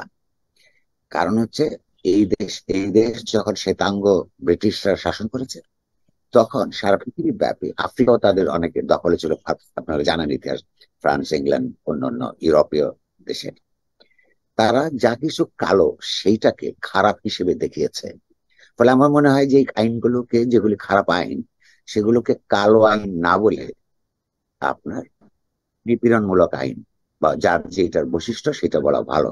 সাদা এবং কালোর মধ্যে, বর্ণের মধ্যে কোনো পার্থক্য আছে বলে আমি মনে করি না। সুতরাং ওই ভদ্রলোক যদি ওই অর্থে বলে থাকেন যে কালো আইন বলে কিছু নাই, ঠিকই বলেছেন, কিন্তু ওই ভদ্রলোকের জন্য অবগতির জন্য যে প্রচুর নিপীড়নমূলক আইন এই দেশে অতীত থেকে ছিল, এবং যারা এই মুহূর্তে ক্ষমতায় আছেন তারা প্রণয়ন এবং বাস্তবায়ন করেছেন। তাদের বিরুদ্ধে গণতান্ত্রিক সমাজ এবং রাষ্ট্র নির্মাণের জন্য লড়াই করা দরকার। ধন্যবাদ। ধন্যবাদ। আমি যদি একটু এক মিনিট একটু অ্যাড করি আর কি। আসিফ বিন আলী যেহেতু ডিজিটাল সিকিউরিটি অ্যাক্ট সংক্রান্ত সিজিএস এর গবেষণার উদ্ধৃতি দিয়েছেন, তার মুখ্য গবেষক হিসেবে একটু অ্যাড করতে চাই। আমাদের গবেষণায় দেখা যাচ্ছে রাজনীতিবিদ এবং সাংবাদিকরা ডিসপ্রপোর্শনেটলি ইম্প্যাক্টেড হয়েছে, তাদের উপর তারা ভিক্টিমাইজড হয়েছে। সেটা হচ্ছে আপনি ধরুন ডেটা তাই বলছে, কিন্তু তার অর্থ কিন্তু এই নয় যে তাদেরকে কোনো অবস্থাতেই আপনি আলাদা করে প্রোটেক্ট করার ব্যবস্থা করতে পারবেন। এটা ফান্ডামেন্টাল প্রিন্সিপাল ইকুয়ালিটির যে ধারণা সংবিধানের মধ্যে আছে তার সাথে কন্ট্রারি। এইরকম একটা কথা আনিসুল হক সাহেব আইনমন্ত্রী একসময় বলেছিলেন, এবং সেদিনও যখন বলেছেন এই কথিত সংশোধনী ব্যাপারে, তখন বলছে সাংবাদিকদের বলছে আপনারা খুশি হবেন। সাংবাদিকদের খুশি করার জন্য কোনো আইন হতে পারে না, কোনো অবস্থিত হতে পারে না। কাউকে খুশি করার জন্য, সাংবাদিককে খুশি করার জন্য, ব্যবসায়ীকে খুশি করার জন্য, বা ধরুন নুরুল কবিরকে খুশি করার জন্য, আমাকে খুশি করার জন্য কোন সংবিধান সে অধিকার কাউকে দেয়ই নেই। মানে বাংলাদেশের কনস্টিটিউশন যেটা লেখা হয়েছে একটা মুক্তিযুদ্ধের মধ্য দিয়ে, সেই সংবিধান এবং রিপাবলিক, কোন রিপাবলিক, শুধু বাংলাদেশ নয়, যদি আপনি নিজেকে রিপাবলিক বলে দাবি করেন তাহলে আপনি এই কথাটা আপনি কোনো অবস্থায় বলতেই পারেন না যে মানে সাধারণ, এটা অ্যাপারথাইড। এটা অ্যাপারথাইড। সাউথ আফ্রিকাতে যখন সাদা এবং কালোর পার্থক্য, এটাকে আমরা অ্যাপারথাইড রেজিম বলি। তো that is some kind of an apartheid. যে আপনি কামাল আহমেদের জন্য এক আইন, জিল্লুর রহমানের জন্য এক আইন, আসিফ বিন আলীর জন্য এক আইন, এটা হয় নাকি? একটা রিপাবলিককে সেটা সম্ভব কিনা? না। আরেকটা জিনিস যেটা আপনি বলেছেন, যে আমি একটু ক্ল্যারিফাই করছি, আসিফ আপনার সাথে ভিন্ন মতের জায়গাটা ওই জায়গায়, যে এইটার সবচেয়ে বড় ডিভাস্টেটিং ইম্প্যাক্ট আসলে মেজার্ডই হয় নাই এখন পর্যন্ত। সেটা কি জানেন? একাডেমিয়া। এটা মেজার্ড হয়নি, কারণ ওই লেখাগুলি লেখাই হয়নি। সাংবাদিকরা তো তবু কিছু একটা লিখতে গিয়ে মামলায় পড়েছেন, একাডেমিক্সরা লিখছেন না। এটা টের পাবো বাংলাদেশের ইতিহাস চর্চার ক্ষেত্রে। ইতিমধ্যেই সেটা বোঝা যায়, একাডেমিয়াতে আমরা দেখতে পাই, এবং আপনি আগামী 5-7 বছর পর আপনি বুঝতে পারবেন বাংলাদেশ স্টাডিজের ক্ষেত্রে যে ভয়াবহ ক্ষতির কারণ হয়েছে ডিজিটাল সিকিউরিটি অ্যাক্ট। বাংলাদেশের একাডেমিক্সরা মানে সাহস করে দাঁড়িয়ে কথাটা বলছেন না গত 4 বছর ধরে, কিন্তু তাদেরই আসলে সাংবাদিকদেরও আগে একাডেমিক্সদের দাঁড়াবার কথা ছিল। আইন দিয়ে ইতিহাস নির্ধারণ করা, আদালত দিয়ে ইতিহাস নির্ধারণ করা, এই যে কি ভয়াবহ জিনিস, মানে জ্ঞান চর্চার ক্ষেত্রে, ইতিহাস চর্চার ক্ষেত্রে, বাংলাদেশ স্টাডিজের জন্য। এটা আমি মেজার করতে পারছি না এখন। আপনি আপনি আপনার সম্পাদিত একটি গ্রন্থে আমি একটা অধ্যায় লেখার সুযোগ পেয়েছিলাম, থ্যাংক ইউ ফর দ্যাট। সেখানে আপনি যদি দেখেন এবং অন্যত্রও দেখবেন, আমি এটা দেখতে পাচ্ছি। ধরুন মানে ব্যক্তিগতভাবে American institute of Bangladesh studies ধরেন সঙ্গে যুক্ত থাকা, দায়িত্বে থাকার কারণে এটা আমরা টের পাচ্ছি। এটা ভয়াবহ ক্ষতি হয়ে গেছে, ভয়াবহ ক্ষতি হচ্ছে, এবং তাই করবে। ক্ষেত্রে তাই হবে। জি জি, আমি এটাই বলতে চাচ্ছি আর কি। জি, ধন্যবাদ মিস্টার কবির। এই কথাটাই আমি অন্যভাবে যদি ঘুরিয়ে বলি, যেটা টু স্ট্রেংথেন রিয়াজ ভাইস অবজারভেশন, সেটা হচ্ছে যে এই ডিজিটাল সিকিউরিটি অ্যাক্ট কিংবা এই প্রস্তাবিত সাইবার সিকিউরিটি অ্যাক্ট বিদ্যমান থাকা অবস্থায় বস্তুনিষ্ঠ ইতিহাস চর্চা অসম্ভব, এবং বস্তুনিষ্ঠ ইতিহাস চর্চা ছাড়া কোন জনগোষ্ঠীর অগ্রগতিও অসম্ভব। ধন্যবাদ। আর কেউ প্রশ্ন? আমি একটু শেষের দিকে আচ্ছা, যেতে চাই। যেহেতু প্রশ্ন আসেনি সেহেতু আমি না, প্রশ্ন আসেনি, সে কারণে মিস্টার কামাল আহমেদ আমি আসলে আপনাকে দিতে চাচ্ছিলাম যে আপনার আমি মন্তব্য দিন। দু একটা ছোট কথা বলে শেষ করতে চাই। একটা হলো যে আমি ইংরেজিতে উদ্ধৃতিটা দিই, যে বুদাপেস্ট কনভেনশনের কথা বললাম, যে আন্তর্জাতিকভাবে এখন এটাকেই একটা ভিত্তি হিসাবে, সনদ হিসাবে গ্রহণ করার উদ্যোগ চলছে, যদিও এটা ইউরোপীয় ইউনিয়নের প্রাথমিকভাবে কনভেনশন অন সাইবার ক্রাইম ছিল নামটা, এবং সেটাতে 68টা দেশ, ইউরোপীয় ইউনিয়নের বাইরেও অন্যান্য অনেক দেশ, আমেরিকা, জাপান, দক্ষিণ কোরিয়া, এরা পর্যন্ত যোগ দিয়েছে। সেই কনভেনশনের একটা জায়গা আপনাকে উদ্ধৃত করে বলি ইংরেজিতে: mindful of the need to ensure a proper balance between the interests of law enforcement and respect for fundamental human rights as enshrined in the 1950 Council of Europe Convention for the Protection of Human Rights and Fundamental Freedoms, the 1966 United Nations International Covenant on Civil and Political Rights, and other applicable international human rights treaties, which reaffirms the right of everyone to hold opinion without interference, as well as the right to freedom of expression, including the freedom to seek, receive, and impart information and ideas of all kinds, regardless of frontiers, and rights concerning the respect for privacy. এইটার উপর ভিত্তি করেই তারা কিন্তু আইনটা তৈরি করেছেন। অর্থাৎ অধিকারগুলো চিন্তা করুন, আন্তর্জাতিক নাগরিক এবং রাজনৈতিক অধিকারের যে সনদ, সেই সনদে স্বীকৃত এবং মানবাধিকার বিষয়ক অন্যান্য সনদে যে সমস্ত অধিকারগুলো স্বীকৃত আছে, সেই অধিকারগুলোকে অ্যাকোমোডেট করে, সেই অধিকারগুলোকে সুরক্ষা দিয়েই আপনার আইন করার কথা তারা নীতি হিসাবে গ্রহণ করেছেন। আমাদেরকে সেই দিকটা যদি আমরা বিবেচনা করি, আমাদের আইন মোটেও তা নয়। আমাদের ডিজিটাল সিকিউরিটি অ্যাক্ট রাষ্ট্রকে সুরক্ষা, রাষ্ট্র বলতে এখানে রাষ্ট্র মানে সরকার, আমাদের দেশে রাষ্ট্র এবং সরকার তো একটা বলতো যে পার্থক্য, সূক্ষ্ম একটা পার্থক্য থাকার কথা, সেই পার্থক্য তো অনেক আগেই হারিয়ে গেছে। সরকারকে সুরক্ষা, অর্থাৎ যারা ক্ষমতায় আছেন সেই রাজনীতিকদের সুরক্ষা, আমাদের আইনগুলো হয়ে গেছে সেই দিকের আইন। এবং সেই কারণেই এখনো পর্যন্ত যত অপব্যবহার বলি বা যত ব্যবহার বলি, যাই বলি না কেন, সেগুলো ঘটছে কিন্তু সেই রাজনৈতিক কারণেই ঘটছে। আমাদের ডাটা যেটা, সিজিএস এর ডাটায় যেটা এসছে যে সবচেয়ে বেশি ভোগান্তির শিকার হয়েছেন রাজনীতিকরা, তারপরে হচ্ছে সাংবাদিকরা। দুটোই কিন্তু যদি আপনি মেলান তাহলে রাজনীতিটাই এটার প্রধান কারণ, যে ভিন্ন মত, রাজনৈতিক মত, রাজনীতিকে চ্যালেঞ্জ করা, যারা ক্ষমতায় আছেন তাদের রাজনীতিকে চ্যালেঞ্জ করা, সেটাকে ঠেকানোই হচ্ছে এই আইনের প্রয়োগের সবচেয়ে বেশি অপপ্রয়োগ বলেন বা প্রয়োগ বলেন, সেটা হয়েছে। তো সেই কারণেই জাতিসংঘ খুবই নির্দিষ্ট করে বলেছে, একেবারে যথাযথভাবে বলেছে যে ধারা 21 এবং ধারা 29 এই দুটো বাতিল করা উচিত। আমাদের অবশ্যই আইন এটা যাই করুক না কেন, এই দুটো ধারা বাতিলের জন্য সোচ্চার হতে হবে। এই দুটো ধারা কোনোভাবেই গ্রহণযোগ্য নয়। আর অন্যান্য যে ধারা, আরো 7টি ধারা, যেগুলো মত প্রকাশের স্বাধীনতা এবং আমাদের চিন্তার স্বাধীনতাকে ক্ষতিগ্রস্ত করছে, সেগুলোর বিষয়েও আমাদের বক্তব্য হচ্ছে যে না, এগুলোকে সংশোধন করতে হবে, সংজ্ঞাগুলো আরো স্পষ্ট করতে হবে। হ্যাঁ, আইন, আমি প্রফেসর আলী রিয়াজ এবং নুরুল কবির যে কথা বলেছেন, যে যতক্ষণ পর্যন্ত স্টেক হোল্ডারদের কথা বলার সুযোগ না হচ্ছে, এখন যে রাজনৈতিক কাঠামো, ক্ষমতা কাঠামো, সেই কাঠামোর মধ্যে যেভাবে আইন হচ্ছে, সেভাবে আইন সংশোধন হলেও মানে সেটা প্রতিনিধিত্বশীল আইন হবে না, বা একটা ঐক্যমত্যের প্রতিফলন তার মধ্যে ঘটবে না, এই অধিকারগুলো সুরক্ষিত হবে, সেই আশঙ্কা আছে। এবং সেই আশঙ্কা দূর করার জন্য আমাদের চেষ্টা করতে হবে। একটা গণতান্ত্রিক সরকার প্রতিষ্ঠার লড়াই, সে লড়াই থাকবে, এবং সেই সরকার প্রতিষ্ঠিত হলে তারপরেই হয়তো এটা সম্ভব হবে।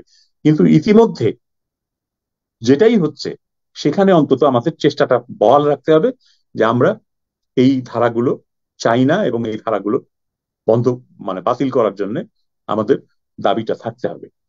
সাংবাদিকদের বিশেষ সুযোগ দেওয়ার প্রশ্নে যেটা এসছে, আমি এখানে পরিষ্কার করে বলতে চাই যে আইনমন্ত্রী তখন যে বললেন যে সাংবাদিকদের তিনি নির্দেশ দিয়েছেন, তিনি একেবারে পরিষ্কার করে বলেছিলেন, তিনি এবং স্বরাষ্ট্রমন্ত্রী আলাপ আলোচনার ভিত্তিতে প্রশাসনকে, পুলিশকে নির্দেশ দিয়েছেন যে সাংবাদিকদের বিরুদ্ধে মামলা হলে তাদেরকে গ্রেফতার করা যাবে না, সাথে সাথে তদন্তের পরে গ্রেফতার করা হবে। তখন কিন্তু দু একটি পত্রিকায় সেই সিদ্ধান্তকে স্বাগত জানিয়ে, সেই ঘোষণাকে স্বাগত জানিয়ে সম্পাদকীয় পর্যন্ত প্রকাশিত হয়েছে। আমি অবাক হয়ে গেছি যে এই যে এক্সেপশনালিজম, এই বক্তব্যের মধ্য দিয়ে যে আইনকে মন্ত্রীর কথার উপর নির্ভরশীল করে দেওয়া হলো, মন্ত্রীদের ইচ্ছাধীন করে দেওয়া হলো আইনের প্রয়োগকে, যেটা মেনে নিয়ে সেটাকে মানে স্বাগত জানানো, সেটাকে গ্রহণ করা, এই অ্যাটিচিউডটা, এটা বিভ্রান্তিকর, এটা ভয়াবহ ভুল। প্রফেসর আলী রিয়াজ ঠিকই বলেছেন যে ব্যক্তির জন্য আইন হতে পারে না, কোনো পেশার জন্য আইন হতে পারে না। পেশার জন্য আইন হতে পারে, সেটা অন্য, কিন্তু এই সামগ্রিকভাবে সারা দেশের জন্য, সবার জন্য যে আইন হচ্ছে, সেই আইনে কোনো পেশার বিশেষ সুবিধা থাকতে পারে না, সংরক্ষণ থাকতে পারে না। যে কারণে আমরা একইভাবে বলি যে পুলিশের যে জবাবদিহিতার ক্ষেত্রে দেখা যাচ্ছে যে দায় মুক্তি দেওয়া হয়েছে security agency, digital security agency, যেটা ভবিষ্যতে সাইবার সিকিউরিটি এজেন্সি হবে, তাদের কর্মকর্তাদের যে দায় মুক্তি দেওয়া হয়েছে, ওইটা একটা বিশেষ গোষ্ঠীকে বিশেষ সুবিধা দেওয়া, এটা কোনো আইনে গ্রহণযোগ্য হতে পারে না। সুতরাং এই বিষয়গুলো আমাদের গুরুত্ব দিয়ে বিবেচনা করতে হবে এবং সেই বিষয়ে আমাদের বক্তব্য আরো জোরদারভাবে তুলে ধরতে হবে এবং ঐক্যমত্য তৈরির চেষ্টা করতে হবে। মোটামুটি এই হলো আমার বক্তব্য। আর কোনো তো প্রশ্ন আসেনি, সুতরাং এখানে আর প্রশ্নের উত্তর দেওয়ারও কিছু নাই। সবাইকে ধন্যবাদ আমাকে সুযোগ দেওয়ার জন্য। ধন্যবাদ মিস্টার কামাল আহমেদ। আমরা সমাপ্তিতে আমরা আগে যে কথাগুলো যে আকাঙ্ক্ষাগুলো এখানে ব্যক্ত হয়েছে, যে বা কথাগুলো এসছে, সেগুলো সবার কথা ধার করে যেটা বলতে চাই সেটা হচ্ছে যে ডেমোক্রেসি ফার্স্ট। 52 বছর আগে বাংলাদেশ স্বাধীন হয়েছিল যে আকাঙ্ক্ষা নিয়ে, সেই আকাঙ্ক্ষা এখন পর্যন্ত পূরণ হয়নি, বাংলাদেশকে গণতান্ত্রিক বাংলাদেশ করা যায়নি। সেই কাজটা আমাদের সবার আগে করতে হবে এবং সেই লক্ষ্য নিয়ে যেটি এই আলোচনার মধ্যে স্পষ্ট, যে ডিজিটাল সিকিউরিটি অ্যাক্ট, যেটি আইসিটি অ্যাক্টের 57 ধারার সূত্র ধরে বা তখনকার প্রতিবাদ সমালোচনার সূত্র ধরে হয়েছে, সেই আইনটি যদিও বলা হচ্ছে উন্নত বিশ্বের ডিজিটাল আইন আছে, কিন্তু উন্নত গণতন্ত্রের সঙ্গে এই আইনের কোনো মিল নেই। আজকের আলোচনা মিস্টার কামাল আহমেদের আলোচনা এটা স্পষ্ট হয়েছে। এবং যে প্রক্রিয়ায় আসলে উন্নত বিশ্বে আইন হয়, সেই প্রক্রিয়াও বাংলাদেশ অনুসরণ করেনি।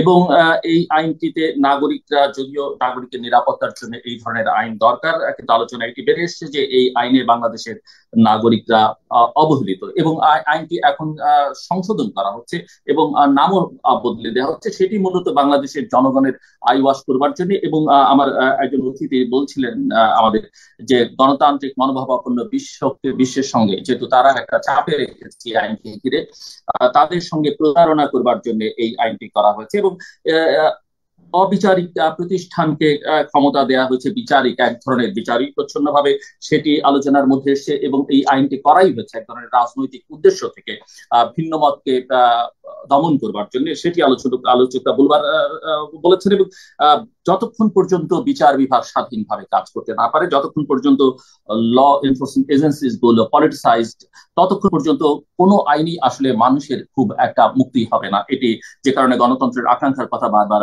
বলা হয়েছে। আইন সবার জন্য সমান, সাংবাদিকদের জন্য যদিও সাংবাদিকদের খুশি করা হচ্ছে এগুলো বলা হয়েছে, কিন্তু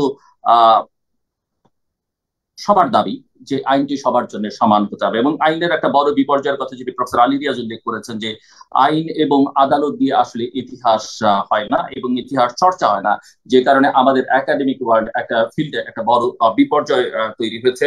এবং সেটি আমরা আগামী দিনে, এখনো বোঝা যাচ্ছে, আগামী দিনে আরো ভালোভাবে বুঝতে পারবো। এবং এই দাবি উঠেছে যে এই আইনটি সংশোধন বাতিল, নানা প্রশ্ন এসেছে, কিন্তু এই আইনের অধীনে, ডিজিটাল সিকিউরিটি অ্যাক্টের অধীনে যত অপকর্ম হয়েছে সেগুলো বা যত মামলা হয়েছে সেগুলোর একটা তদন্ত করতে হবে, কারা করেছেন, কোন প্রক্রিয়ার মধ্য দিয়ে করেছেন, এবং তাদেরকে বিচারের আওতায় এনে শাস্তি দিতে হবে। সরকারের ভাষায় যেগুলো অপপ্রয়োগ তারা বলছেন, কিন্তু দেখা যায় যে মোটা দাগে এই আইনের অপব্যবহার বা ব্যবহারই বলা ভালো হবে, যে এই আইনটি আসলে ভিন্ন মতকে দমন পীড়নের জন্য হয়েছে। যে এই আইনের আওতায় যত মামলা হয়েছে সবগুলোর যারা করেছেন এবং যে প্রক্রিয়া তাদেরকে গ্রেফতার করা হয়েছে, যে প্রক্রিয়া তাদেরকে শাস্তির আওতায় নেওয়া হয়েছে, তার একটা বিচার বিভাগীয় তদন্ত দরকার এবং যারা করেছেন তাদের শাস্তি দিতে হবে। এবং বছরটি যেহেতু নির্বাচনের বছর, সবার আগে যেহেতু গণতন্ত্রের কথা সবার আগে আসে, আলোচনার মধ্যে এটি দেশে একটি অবাধ, সুষ্ঠু, গ্রহণযোগ্য, অংশগ্রহণমূলক, শান্তিপূর্ণ নির্বাচন অনুষ্ঠান করতে হবে এবং সেই নির্বাচনের পরে এই ধরনের আইন প্রয়োজন কতটা আছে, কি আইন হবে সেটি তখনকার নির্বাচিত সরকার ভাববে, কিন্তু তার আগে এই আইনটি বাতিল করতে হবে এবং এই আইন সংশোধন মানে এই আইন আসলে বাতিল করতে হবে, কারণ এই আইন বাংলাদেশের জনগণের বিপক্ষে, নাগরিক অধিকারের বিপক্ষে। যারা আলোচনায় অংশ নিলেন, রোজিনা বেগম, মিস্টার আসিফ বিন আলী, মিস্টার নুর কবির, মিস্টার ফারুক ফয়সাল এবং প্রফেসর আলী রিয়াজ, আপনাদেরকে ধন্যবাদ।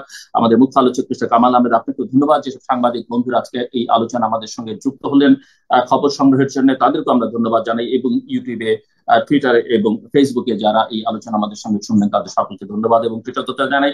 সবাই আপনারা ভালো থাকবেন এবং নিরাপদে থাকবেন। আপনাদের সবার জন্য শুভকামনা।